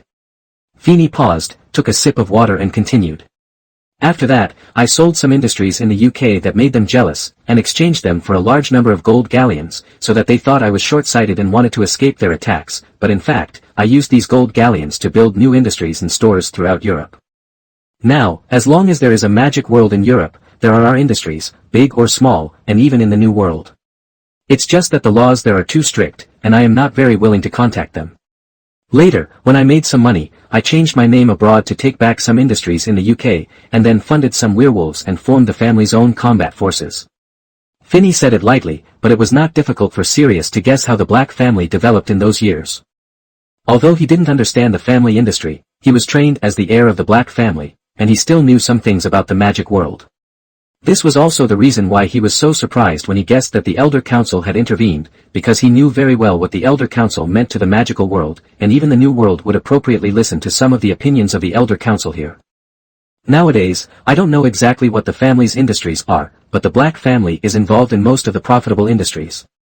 Secondly, the family now has a house elf fighting force with amazing combat power. A werewolf fighting force, brave and not afraid of death. You haven't come out before, so you don't know. In the same year, a descendant of the Flint family was instigated by a direct member of the Rich family to provoke me. Therefore, I launched a family war. Now, the Flint family exists in name only. There is only one family left, and no descendants. Oh, by the way, the vampires have also had civil strife in the past few years, causing chaos in the magic world. They kidnapped me once the year before last. Although it was nothing serious, the main mission of the Black family's fighting force in the past 2 years has been to combat and retaliate against the vampire clan. Speaking of this, Feeney snapped his fingers and said, "Creature, bring the family's ledger and show it to Sirius." Then he said to Sirius, "For details, you should check the account books yourself." Looking at Creature handing him the account book, Sirius was shocked, because at this time Creature was wearing a very decent shirt, trousers, and even a top hat on his head. If it weren't for him, he would still be a domestic child. With the elf's appearance, Sirius would even think it was a wizard with enough assets and status. And what surprised him was officially this. You know, giving clothes to house elves by wizards means expelling them. However, Creature is still here, calling him eldest son. This is what makes him the most surprising and strange place. When Feeney saw his expression, he thought of the doubts in his heart, smiled and explained. At that time, I was too young to go out to negotiate various cooperations or handle other business. Most of them were done by Creature for me. If he was still dressed as a house elf, he would definitely not be as good as me. I wanted the effect, so I asked him to change into a set of clothes. Because they were all made by him or other house elves, they were not given by me, and the clothes also had the Black family crest on them, so there was no need. Worry. Sirius nodded. He understood Finney's explanation, but he had no good impression of this house elf who had the same pureblood family philosophy as his mother. Finney looked at Sirius and said, "You are older than me, and you are also the eldest son. Now that you are back, you will definitely inherit the family. However, if you let me give up like this, I will not be willing to do it. After all, I earn everything in the Black family now. Coming back." Sirius nodded and said, "I have no intention of inheriting the family, so you don't have to worry." Feeney shook his head and said, "It's not something you think about or not, others will definitely force you to inherit it." Sirius was stunned, but only for a moment. He has never been a fool, otherwise he would not have mastered such difficult magic as animagus in the 3rd grade, so he thought of what Feeney meant. It was precisely because he understood what Feeney meant that he was shocked and stunned. "What have you done to make other families so fearful? I was still wondering before, when I was in Azkaban and you were the only one in the Black family, why were you the heir to the Black family and not the head of the Black family? Now, thinking about it, it was also caused by their pressure, right?" Feeney nodded and said, "Yes, they did not allow me to officially become the head of the family on the grounds that I was underage and could not bear the important responsibilities of the family, so I was unable to participate in the consular meetings of the Presbyterian Church. Now that you are back, they will definitely take this opportunity to make you the head of the family, so that they can deprive me of the power to control the Black family. After all, they just couldn't find a suitable reason not to let me control their own family before, so they had only deprived me of my right to participate in consular meetings. Feeney's words were full of ridicule and contempt. Obviously, he really looked down on those wizards who did not dare to confront him and only dared to use these incompetent excuses to restrict him, and even put them in his eyes. Feeney, they all felt it was an insult to themselves. Sirius nodded and said, "Although I don't know what you did, but to make them so afraid, it must involve their fundamental interests. After thinking about it, the only ones who can influence the Presbyterian Church are the rich family, right?" Feeney nodded. "Their family naturally got involved. Otherwise, I wouldn't have been able to exert my influence in the Presbyterian Church for so many years." Sirius thought for a moment and then said, "So, you want me to help you?" Feeney shook his head and said, "The name of the head of the Black family is actually of no use in itself. I think you think so too. No matter you inherit the family or I inherit the family, I will not drive away the other party or ignore the other party at all." Sirius nodded and said, "That's inevitable. After all, I still owe you something these years. If I hadn't run away from home and been expelled from the family by my mother, maybe it would be a different situation now, or maybe I resisted back then. I argued, if you hadn't entered Azkaban, you wouldn't have been supporting your family against them for more than 10 years. Feeney waved his hand and said, "These are all small things. Haven't I not rescued you for more than 10 years? Although there is resentment, but more importantly, I want to leave another way." Sirius looked at Feeney and said, "You want to use me as bait?" Feeney looked at Sirius and remained silent. After a moment, he laughed and asked, "How did you guess that? After all, that plan was not implemented." Sirius said, "Just when you said you haven't saved me for more than 10 years, I thought about it. You already knew that Peter Pettigrew was at the Weasley family. That is to say, if you want to let me out at any time, you can change yourself by other people. The family is targeting the situation, but you are not, so you have some calculations in this." Feeney nodded, took a sip of the black tea in front of him, and said calmly, "Yes, I have a plan." Sirius leaned back on the chair and said, "Tell me about it." Feeney nodded. "Since both of you have come out, this plan won't work anymore, so let me talk to you. First of all, while you are in Azkaban, if something happens to me and I am attacked by someone from another family, or die for any other reason, the heritage of the Black family will still be protected by the Council of Elders until you die, or it's you who come out. Secondly, if I had rescued you at that time, according to your character and the situation at that time, you would not have taken the family so seriously. The most likely thing would be to give the family's assets and this house to the Order of the Phoenix. To Dumbledore, right?" Sirius heard this and nodded. What Feeney said was indeed very possible, maybe more than just possible. Feeney continued. "Last and most important, that is my plan. I am young, and I am always accompanied by a guard team of house elves. Other wizards may not know it, but the Oath family of the Presbyterian Council must know it. House elves are not inferior to goblins, and their protection is naturally the most powerful. Furthermore, before I entered school, I spent most of my time in this house protected by the loyalty curse. After I entered school, I spent most of my time in Hogwarts. It would be difficult for them to find opportunities to take action against me. Therefore, if they want to, if the Black family takes action, the only breakthrough is with you." Sirius nodded when he heard this and said, "And there are some problems in my case. I was caught in Azkaban without trial or punishment. I was sent there right after I was caught.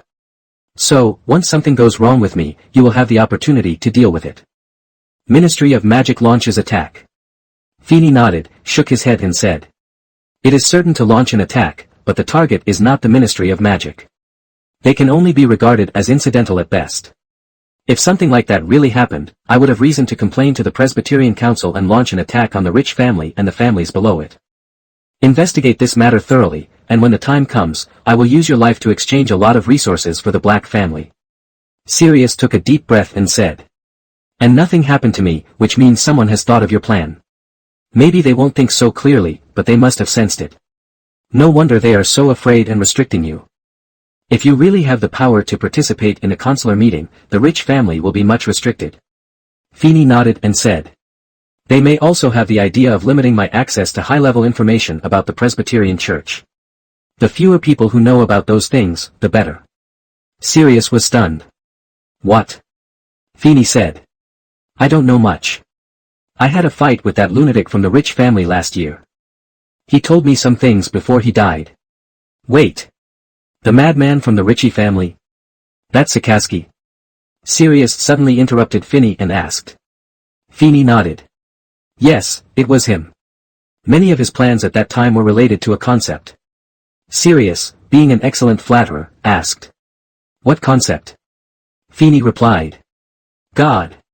Hearing this word, Sirius didn't even bother to look at the account book in his hand. His eyes widened and he stared at Finny and asked. What did you say? God. The God I thought of. Finny nodded and said. You and James Potter are so close, you must have seen that thing. You mean, that invisibility cloak? Of course, apart from the cloak in Deathly Hallows, how else can the Potter family have anything to do with God? The Elder Wand, the cloak, and the Resurrection Stone. I know where they are now, and they are all real. Well, what about the God of Death in that story? If he didn't exist, how could these three items have been so powerful for thousands of years? Finny said calmly, as if the Deathly Hallows, the three treasures that many people have been looking for all their lives without finding any clues, are so worthless. Sirius thought of another thing. Do you know their location? That is, they are all with Dumbledore now. Finny looked at Sirius in surprise, and after a moment, laughed again. Sure enough, my worries are unnecessary. Those families will regret what they did next. Sirius smiled and said. It's not difficult to think that I know that James's invisibility cloak is with Dumbledore. After all, I was there when he borrowed the invisibility cloak, and it is said that Grindelwald once obtained the Elder Wand. Dumbledore, who defeated Grindelwald, is naturally likely to have the most powerful wand. I don't know about the Resurrection Stone, but it's not hard to imagine. Finny sighed and said. Dumbledore is likely to be the terminator of the Elder Wand. Of course, let's not mention this beforehand. The Resurrection Stone has always been circulated in the Gaunt family. I told Dumbledore not long ago. I think he should have found it by now. Sirius looked in disbelief. You mean, that Gaunt family ring? Finny nodded. Of course, besides the Resurrection Stone, what else can have that effect? The Gunter family's ring is not an unfamiliar item among the Presbyterian sworn families. Of course, only a few families may still remember it now. In the time of Finny's grandfather, this thing was a rare treasure. Ah. The Gunter family is different from other families in that they do not have their own property, but they can still become a consular family of the Presbyterian Church because of this ring. Their family has its own set of means. Through this ring, it can connect to the world of death, allowing the living to communicate with their dead friends, and even, through some special techniques, the dead can be resurrected. However, because to resurrect the dead requires not only 4 souls, but also a body, and a large amount of magic power, and the magic power is permanently lost, no one thinks about it as a legendary item like the Resurrection Stone. Everyone has more or less dead friends, some regrets, or people they want to resurrect. Especially for some pureblood families, pure blood itself is a difficult thing to achieve. Nowadays, most of the pureblood families in the magic world are not pure blood. However, a large part of the oath families in the Presbyterian Church are still pure blood. Pure blood means marriage between close relatives. Not only does the mortality rate of the offspring be extremely high, but it is also difficult to produce offspring. In that era, medicine was not as developed as it is today, and direct descendants of the family often died at birth. The ability of the Gaunt family's ring to resurrect people is particularly valuable. Most families are willing to pay a huge price in exchange for the resurrection of their heirs. This also makes the Gaunt family one of the consular families. By the generation of Finny's grandfather, there were few wars in the magic world, and there were enough medical methods to keep young wizards alive. As for the Gaunt family, as a rare family that combines brother and sister, their character has become increasingly crazy, and they have slowly lost the ritual of the ring's effect. Therefore, the Gaunt family ring has slowly been lost in the magic world. Only a small number of families have complete records, and only those families with elders who have lived long enough will remember this item. Remember this. The Black family has complete family records and has many elders. Finny and Sirius naturally know about this. It was precisely because he knew that Sirius was so surprised when he heard this. You know, if the news that the Gaunt family's ring was the Resurrection Stone had not spread in that era, the magic world there will definitely be a bloody storm. However, that won't happen now, because the Gaunt family has been exterminated by the descendants of their own family. The mysterious man's mother is one of the last members of the Gaunt family. However, this person is from the most powerful family in the magic world. A witch from one of the noble pureblood families fell in love with a muggle who didn't love her back. Although the mysterious man was born under the influence of magic, it also gave him a tragic childhood, which eventually led to the extinction of the Gaunt family. When the news that the Gunter family was wiped out first came out, many families who knew about the ring wanted to go find it and take it for themselves. However, there was no clue, even if a descendant of the family found it next to the mysterious man. No trace of the ring was found, either. In the end, it can only be considered that the ring was completely lost, which also made it very likely that the crisis that would once again set off a bloody storm would be resolved without any surprise. Sirius sighed and said, "It seems that the ring is in a place ignored by everyone." Feeney nodded and said, "That thing was tampered with by the mysterious person. Based on the principle that the most dangerous place is the safest place, it is in the old house of the Gunter family. It has always been there." Hearing this, Sirius smiled bitterly and said, "I still remember that when the news of the demise of the Gaunt family came out, many pureblood families searched for this ring all over the world. They all thought that the mysterious person might not know its function, but such a ring symbolizes the Gaunt family. I didn't expect that the ring that holds the status of the head of the Tay family would be taken away by him." Feeney smiled and said, "Of course he is valued. You know, he made the same items, but they are Slytherin's pendant box, Ravenclaw's crown, Hufflepuff's golden cup, etc. If it weren't for Gran Fendo's sword has always been in Dumbledore's hands, and it may have been tampered with by him." Sirius looked at Finney and asked suddenly, "So, what are the tricks he did? Is Regulus's disappearance related to this trick?" Feeney was stunned when he heard this question. He really didn't expect that Sirius could be so keenly aware of this, and it was something he didn't reveal any clues about. "How did you guess that?" Sirius sighed and said, "You just said that these are the items that have also been tampered with. However, as far as I know, among these items, only Slytherin's pendant is the only one with clues in the past 10 years. Almost all other items have been lost. Traces, and you mentioned before that you made a deal with Dumbledore in exchange for casting the fidelity charm on the house. Moreover, you just said that Dumbledore went to find the ring. This shows that Dumbledore attaches great importance to these items that have been tampered with by the mysterious man. The deal you made with him must be like this kind of items. I know very well that these things did not exist in the Black family before, and you were only 2 or 3 years old at the time. Therefore, the items you used to trade could only be brought back later. In the situation at that time, only it is possible that C obtained the mysterious person's items and then he disappeared, so there must be a connection between the two." Feeney sighed and said, "You did guess it right. The first item that Dumbledore and I traded was brought back by Regulus, or in other words, he exchanged his life for it. Slytherin's locket, which was tampered with by the mysterious man. Among the items, it is the only one that is carefully protected. What Feeney said is indeed correct, because this is really the only item that the mysterious man made a trap and specially protected. Among his Horcruxes, the diary was given directly to Lucius, the gold cup was placed in Bella's vault, the crown was in the room of requirement, and the ring was placed directly in the old house. Although Nagini was not sure when it was made, however, it was an accident that Harry was kept by his side. Only the locket was placed by him in a place that only he knew when he was a child, and he did not know about many magics, as well as a large number of living corpses to guard him, and even a special potion was made to cause those who tried to steal the pendant to be attacked by living corpses.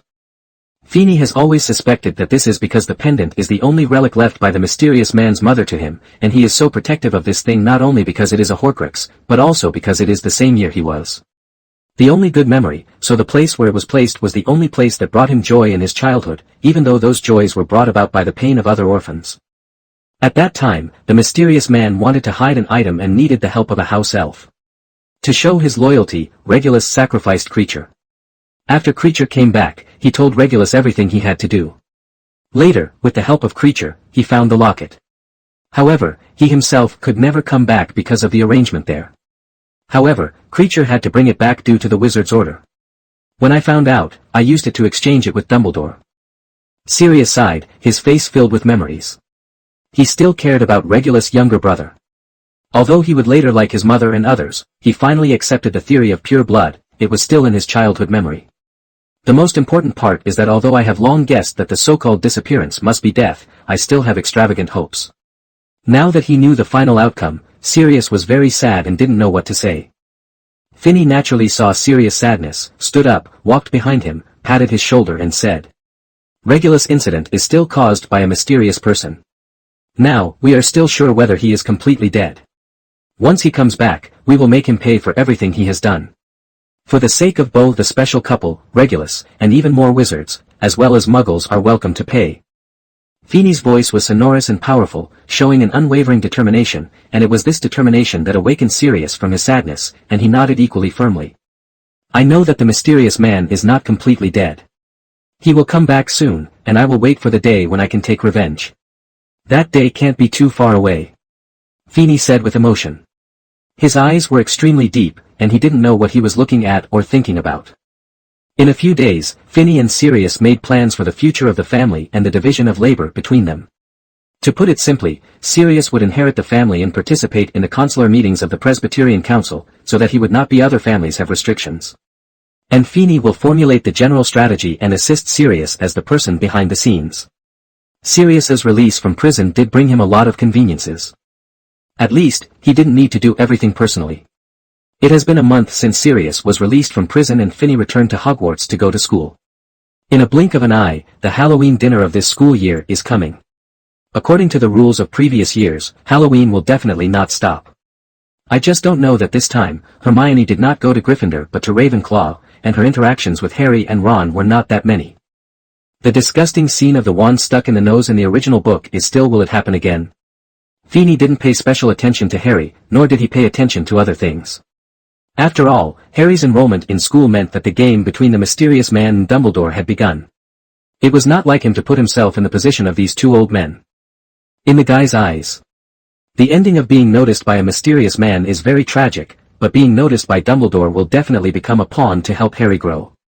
The Halloween dinner went on normally, with many bats flying on the walls and ceiling, and the magical clouds in the auditorium also created a corresponding atmosphere, attracting the attention of many little wizards. In front of the delicious food, even the little Slytherin wizard couldn't care less about the aristocratic atmosphere and gentlemanly etiquette that he usually attaches great importance to. He ate with big mouthfuls, looked at it, laughed and made fun. Amidst the singing of the ghost choir, the door of the auditorium was pushed open from the outside. Professor Quirrell, whose scarf was crooked, rushed in from outside in a panic. His face was full of horror. He looked at Dumbledore and said out of breath. "Troll, in the basement classroom, I thought you should know." After saying that, the Defense Against Dark Arts professor fell to the ground and fainted. The auditorium suddenly became chaotic, and Professor Dumbledore had to use magic to calm everyone down. "Ha, Finny, look, does that guy want to be a clown?" Draco stood next to Finny, pointed at Quirrell, who was still unconscious on the ground, and said. Finny shook his head and said. "You still don't know who the Joker is, Draco. Never look down on anyone, even if this person usually makes you feel like a waste." Draco was stunned for a moment, then looked at Finny and asked. "You don't want to tell me that he was faking, do you? Is he very strong?" "I think he really fainted and was frightened." At this moment, Dumbledore's voice rang. "Prefect, lead the students from each college to the dormitories immediately." Finny shook his head and said to Draco.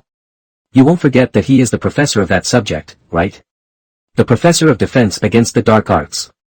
If nothing else, your defense against the dark arts class this school year will teach you how to deal with trolls."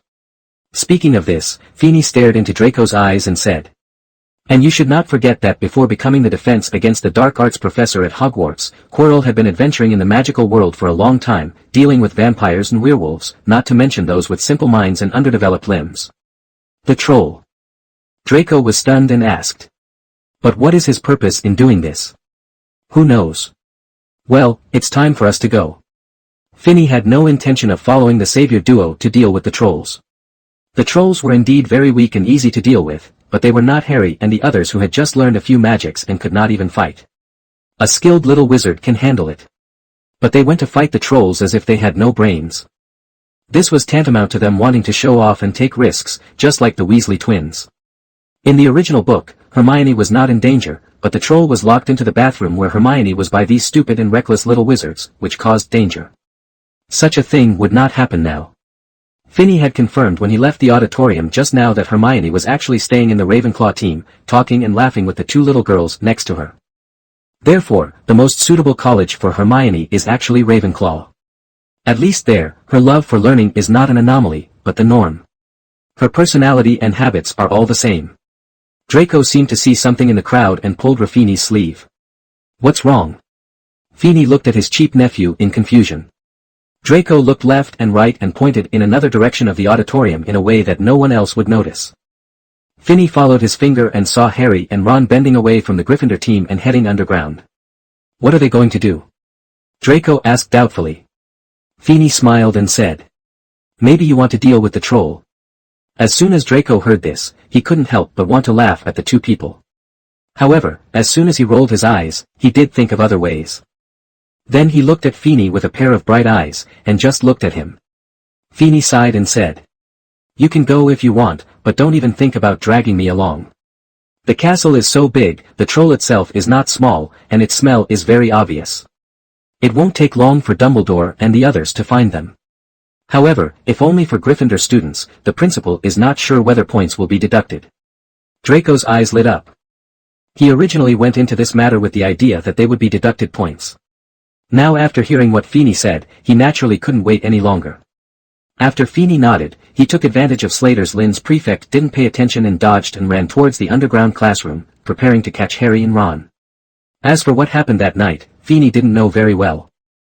He only knew that when he came to the auditorium the next day, he noticed that in the hourglass representing the scores of the four houses, Gryffindor was deducted 10 points, and Slater was deducted 10 points. Lynn was also deducted 5 points. "So you're hurting the enemy by 1,000 and losing 800 by yourself?" Fini looked playfully at Draco, who was sitting next to him with a decadent look on his face and asked. Draco was not very interested and nodded feebly without saying anything. Obviously, he was still unwilling to be deducted points. Perhaps in his opinion, he was trying to catch Gryffindor instead of breaking the rules, so he shouldn't be deducted points. Little did he know that Professor McGonagall was famous for being selfless, and even increased the punishment when facing Gryffindor, only deducting 5 points from him, which was already very little. Fini didn't care at all about being deducted points, even though he earned many of the points in the hourglass. Because he knew very well that the academic cup for this school year had already been predetermined. Even if it was not Gryffindor in the end, Principal Dumbledore would find a way to cheat and let Gryffindor win the Academy Cup. Starting from this year, Slytherin's monopoly on the House Cup will be broken. At the same time, the story of Harry, Ron, and Neville defeating the troll last night was also spread in Hogwarts. Gryffindor's character will naturally show off this matter, and Fini estimates that among them, Ron will definitely show off the most exaggeratedly, and will definitely exaggerate his contribution in this matter. The story of the little wizard defeating the giant monster is indeed worth showing off and spreading, but it is only worth it. Little wizards don't pay attention to things for too long. The story of the savior and his minions defeating the trolls is no fun next to the Quidditch match, Hogwarts' grand event in November.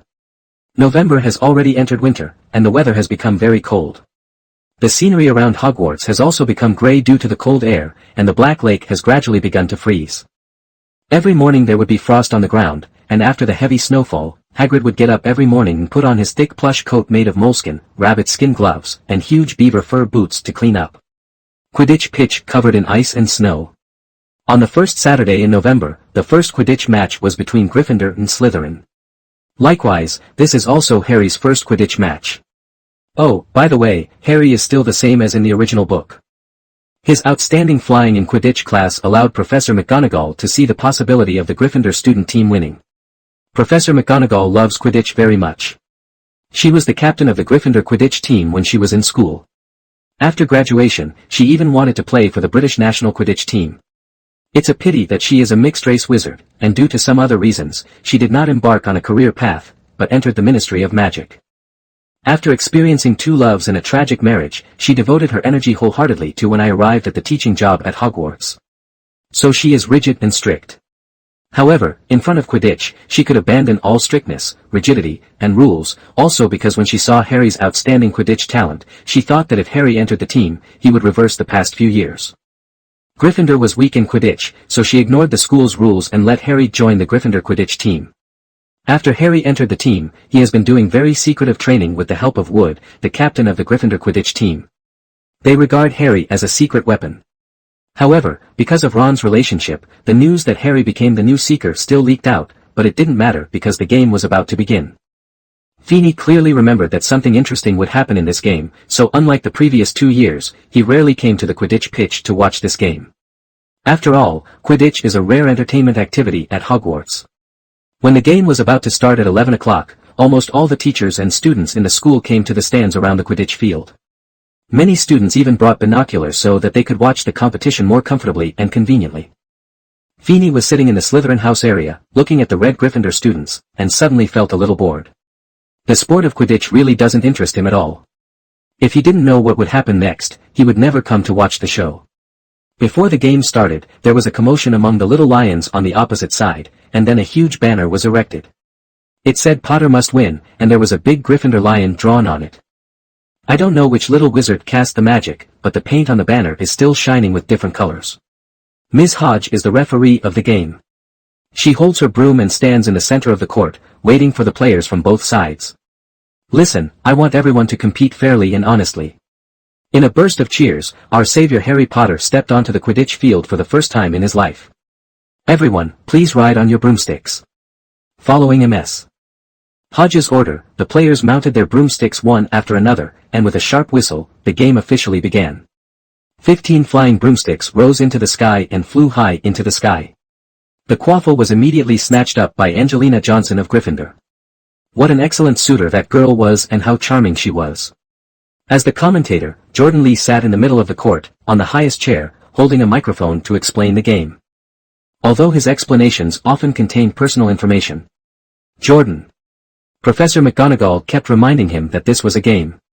I'm sorry, Professor. Because of the commentary desk and the microphone, Jordan Lee's apology was heard throughout the stadium.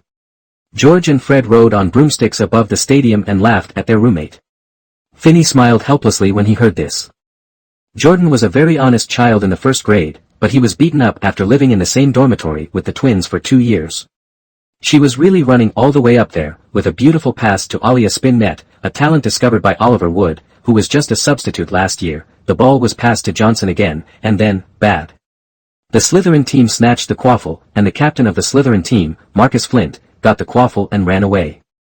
Marcus Flint provoked Phineas Black of Slytherin last year, and it is really surprising that he is still in school now. Jordan. Okay, I get it, Professor. Flint was going to score, but no, Gryffindor's goalkeeper is their Captain Wood, a very beautiful move. The ball was intercepted, and now Gryffindor loses the ball. That's Katie Bell, the Gryffindor team's pursuer, flying over the pitch, dashing around Flint. Wow, she got hit in the back of the head by a bludger, that must have hurt, and the quaffle was snatched away by a Slytherin pair. It was Darian Pusey, who was hurtling toward the goal post. But he was hit by another bludger, one from the Gryffindor twins George and Fred Weasley, who were always hard to tell apart. The Gryffindor team's counterattack was really beautiful. Johnson regained the quaffle together. There was no block in front. She ran as fast as she could, she dodged a bludger, and the goal post was right in front of her, and Gilina dives towards Slytherin's goalkeeper, Blackie, and she shoots, and it misses. Gryffindor scores. As Angelina scored, the Gryffindor area erupted into a carnival that made the cold air bounce back. There were some roars and groans from the Slytherin area sitting opposite them. After waiting, Finney noticed that Hagrid walked to the Gryffindor area opposite and sat next to Ron and Neville. They said a few words briefly and then used binoculars to focus on Harry on the court. At this time, Harry was flying lightly over the court, not very fast, and his eyes were a little erratic. He probably hadn't seen the whereabouts of the golden snitch yet. If Gryffindor scores, he will flip in the air to celebrate. If Slytherin scores, he will change places very disappointed. Suddenly, his speed started to get faster, he accelerated. The speed was getting faster and faster, and Feeney noticed an occasional golden light flashing in the air in front of him. Finney knew that was the snitch, the seeker's target, and now Harry had found it. Harry's actions naturally attracted the attention of the Slytherin team members on the court. Flint even deliberately bumped into Harry, causing his flying sweep to change direction. Foul! A commotion erupted in the Gryffindor area. It seemed that Flint had provoked everyone's anger this time. In this way, after the obvious and despicable cheating just now Naturally, it was not only the audience who was irritated, but also the famous commentator, who was actually still Jordan Lee in the museum. Jordan. Professor McGonagall had to remind him that the commentary should remain neutral and... after that public and offensive foul play. Jordan was still unwilling to give in and wanted to continue to earn power for Harry. Jordan. I have to remind you. Seeing Jordan violating his position twice, Professor McGonagall spoke in a very serious tone. Okay, Flint almost killed Gryffindor's seeker. I believe this happens to everyone, so Gryffindor took a free kick and the ball was passed by spin net. That's it, she passed the ball, it went smoothly, the game continued, and Gryffindor still kept the ball. And when Jordan was talking like this, Feeney finally saw what he wanted to see when he came here this time. Harry's broomstick shook unreasonably, making him think that he was about to fall, so he tightly grasped the handle of the broomstick with both hands. And the broomstick seemed to be going crazy, desperately trying to throw him down. This is not a problem that occurs with Nimbus 2000, a broomstick used even in international competitions. And Harry's condition is getting worse and worse at this time, because he can no longer control his broomstick at all. The broom was turning left and right in the air, shaking violently from time to time, which could knock him out of the air at any time. Slytherin scores. Flint gets the quaffle again. He goes around spin net, around Bell, oh and he gets hit in the face by a bludger, hope his nose is okay. Just kidding, Professor, the Slytherin team scored. Oh my gosh. At this time, Jordan also noticed Harry, who was in a bad state and struggling to control the broomstick. Following Jordan's reminder, the audience in the stands also noticed Harry's abnormality and pointed at him one after another, watching him rolling up and down in the air and twisting constantly. Suddenly, Harry was thrown off. Fortunately, one of his hands grabbed the broomstick, but this also left him hanging in the air. Finney glanced at Harry lightly, then looked at the professor's chair. Sure enough, he saw Professor Quirrell, who had been staring at Harry with a scarf on his head. He saw Professor Snape sitting in front of him, who was also looking at Harry intently. Seeing this scene, some of Finney's initial thoughts were confirmed. At this time, Professor Quirrell was still the Professor Quirrell who taught them Muggle studies, not the Defense Against the Dark Arts professor who was loyal to the mysterious man. When Professor Quirrell left Hogwarts in name only to go on an adventure, he actually went to find a mysterious man. Dumbledore knew this, Finney knew it, and Professor McGonagall also had some guesses. If Professor Quirrell returns to Hogwarts, he has obviously found the mysterious man. Thinking of his scarf that never comes off, it is very likely that the mysterious man is parasitic on him. However, Feeney and the others are not sure whether the current Professor Quirrell has rebelled. Not enough. At the Halloween dinner not long ago, a Defense Against the Dark Arts professor was frightened and fainted by a troll. This incident was full of doubts. Now, the act of trying to make Harry fall to death from a high altitude in front of all the students, all the professors and Dumbledore is even more suspicious. Thinking of the Natian dinner, what he said when he rushed in, I thought you should know. It is not difficult to guess that Professor Quirrell is still on their side and is not loyal to the mysterious man. He followed his previous plan, letting the mysterious man parasitize him, and brought the mysterious man back to Hogwarts. Even if this plan ends up costing him his life, even if he didn't have this plan, he wouldn't be able to live much longer. After leaving the Potters 11 years ago, the mysterious man has been in a state of wandering soul. Dumbledore knew this very well, and it was precisely because he knew it that he knew how difficult it was to kill the mysterious man. Now, Professor Quirrell's plan is to give the mysterious man in the wandering soul state a physical body. As long as he has a body, he can be easily defeated or even killed. Quirrell's purpose is to completely eliminate the mysterious man. And Feeney knew very well that the mysterious man would not be eliminated like this. As long as his Horcrux still existed, his soul would not be attacked. Even if he was fatally attacked and dissipated, it would still be in the Horcrux. Resurrection. Quirrell didn't know this, so his plan was changed by Dumbledore, from destroying the mysterious man to cultivating a savior. Feeney knew this very well, but he didn't know if Quirrell had thought of it. If he had thought of it, he would probably not have given up his life like in the original work, but could have survived under the influence of the potion and used it to imprison him. Mystery Man. Yes, in Dumbledore's plan, Quirrell would not die after testing Harry. Instead, he would serve as a cage to control the most difficult part of the mysterious man's soul. At the end, he would directly urge Harry to die. Destroy and completely eliminate this big devil. While Feeney was deep in thought, a fire suddenly broke out in the professor's area where the professors were, causing a commotion, which also gave Harry a moment of respite in the air before he climbed back onto the broom. Seeing this scene, Feeney was a little curious. Things in the original book also developed like this, but it was Hermione who started the fire. At this time, Feeney knew very well that Hermione was sitting in the Ravenclaw area. Among them, and the friendship between her, Harry and Ron is not as deep as in the original work. So who is going to light the fire now? In the incident against the troll, it was Neville who replaced Hermione as a participant. Therefore, in the audience at this time, it was Ron and Neville who had such a good relationship with Harry. However, Ron is really not a person who uses his brain, and his talent in magic is not very good. It has only been 2 months since school started, and he can't use any magic spells such as ignition. As for Neville, he inherited the outstanding magical talent of his parents, and also had the herbal talent of the Barrington family. However, if Feeney remembered correctly, he was not using his own wand at this time, but his father's. Using a wand that does not belong to you to cast spells is a rare thing even for adults, let alone Neville, a child who is a little timid because of his parents. Thinking like this, Finney noticed that Harry flew towards the ground at an extremely fast speed. The little Slytherin wizards around Finney couldn't help but get angry. If he couldn't control such a speed well, then the only ending is to rush to the ground and break his own neck, which even a skilled wizard cannot save. I saw Harry lifting the broom upward when it was close to the ground. Although he controlled the momentum, he still flew out of the broom under the influence of inertia. Then he got down on all fours, covered his mouth with his hand, and kept coughing, as if he was about to vomit, until something golden fell on his hand. I caught the snitch. Finney heard Harry shouting loudly, and he raised the golden thing in his hand high and waved it constantly. He didn't catch the snitch, he almost swallowed it. After the game, Finney heard Flint say harshly.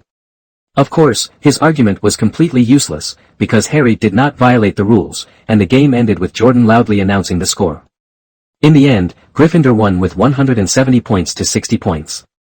This is why Feeney doesn't like this sport. Catching the golden snitch will end the game and get a high score of 150 points. Without this, Slytherin would win this game. In other words, this kind of project can completely affect the final result by one person. In fact, there is no need for the chaser, batsman, and even the goalkeeper to work so hard during the game. They only need to be responsible for interfering with the opponent. The seeker would be nice. At the end of the game, the winning side will naturally celebrate, while the losing side will find out where they made mistakes and keep trying. Although for Slytherin, what they have to do is often find a way to get the other team's players to play in the next game. No show. However, this has nothing to do with Feeney. Harry found him after the game. They came to Hagrid's hut together. This was not the first time that Finney came over. There was still some connection between him and Hagrid, although he rarely came over.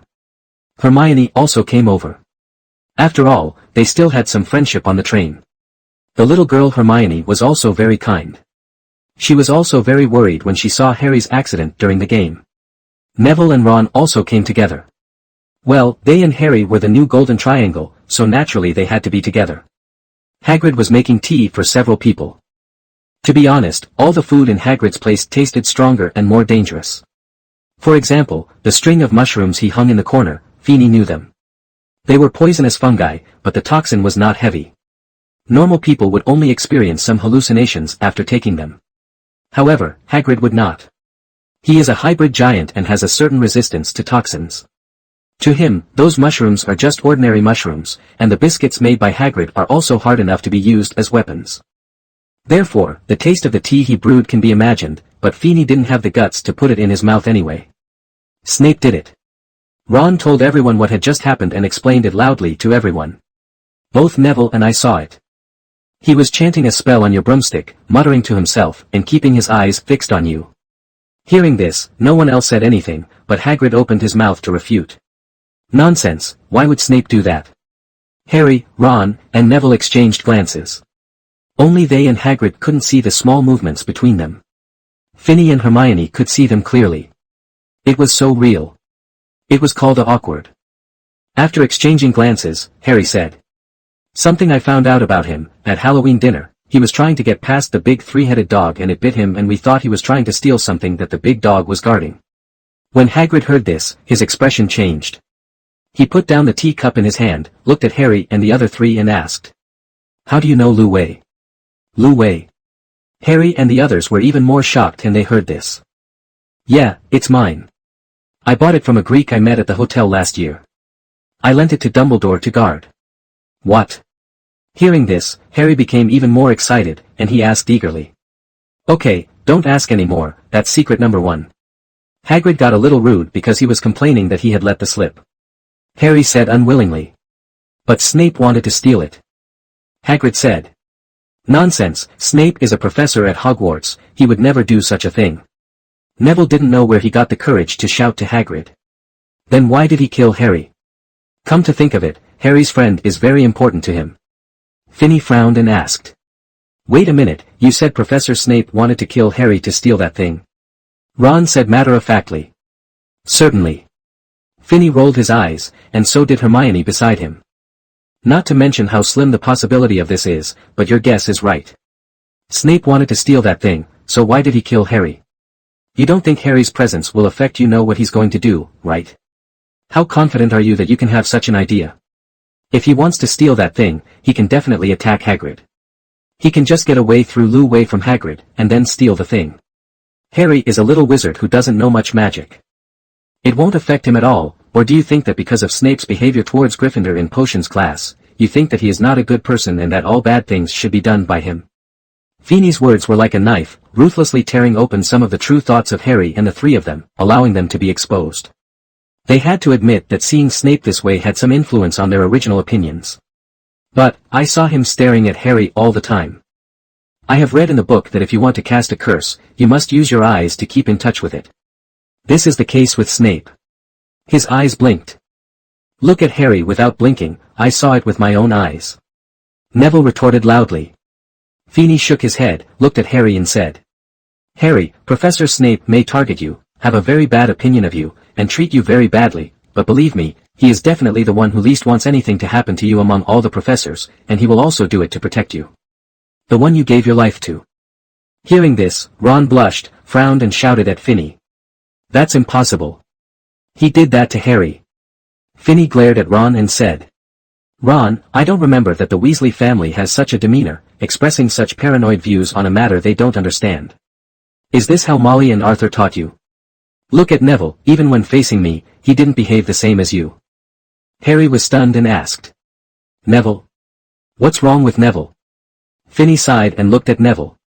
It's a bit late, but I think I should apologize to you on behalf of the Black family. Neville was a little embarrassed by this sudden apology and waved his hands hastily. No, no, it's not your fault. Finney nodded and glanced at Neville with admiration. He was worthy of becoming a Hogwarts professor. His character was truly the best in the wizarding world. He sighed and said. There is actually a reason for what happened to Snape. I think, Hagrid, you should know that he knew Senior Lily when he was in school. Hagrid nodded when he heard this.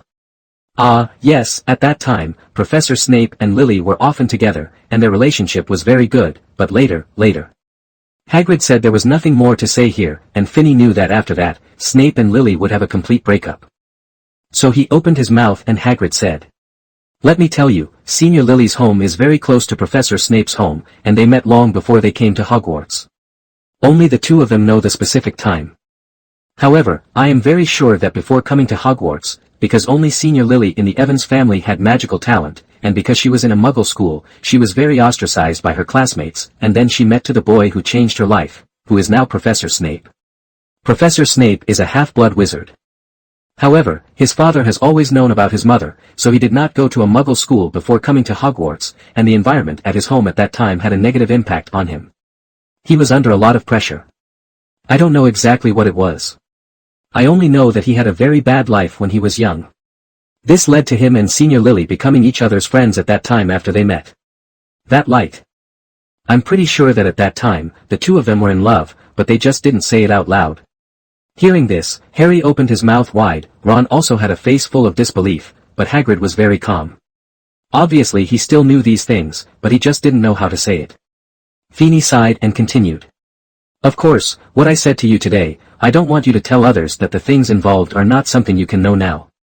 I can only tell you that Senior Sister Lily later entered Gryffindor, Professor Snape went to Slytherin, and then because of Harry's father, James Potter, and his friends, Senior Sister Lily and Professor Snape went further and further.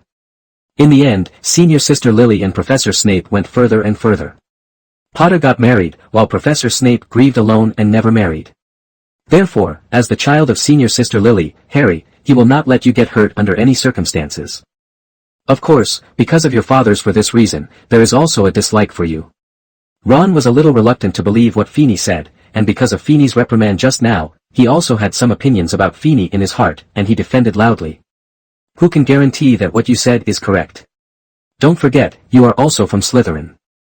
Who knows if you are in the same group as Snape? Before Finney said anything, Hagrid became angry and said. Enough. I told you, you are wrong.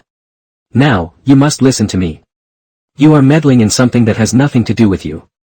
This is very dangerous. Forget about the big dog and what it is guarding. Something that belongs between Dumbledore and Nico Flamel. Hearing this, Finney couldn't help but hold his head. Dumbledore let Hagrid know about this. He must have had the idea of letting Hagrid reveal the news to Harry. Otherwise, why would he let such a person who could never stand it? The secret guy knows about this?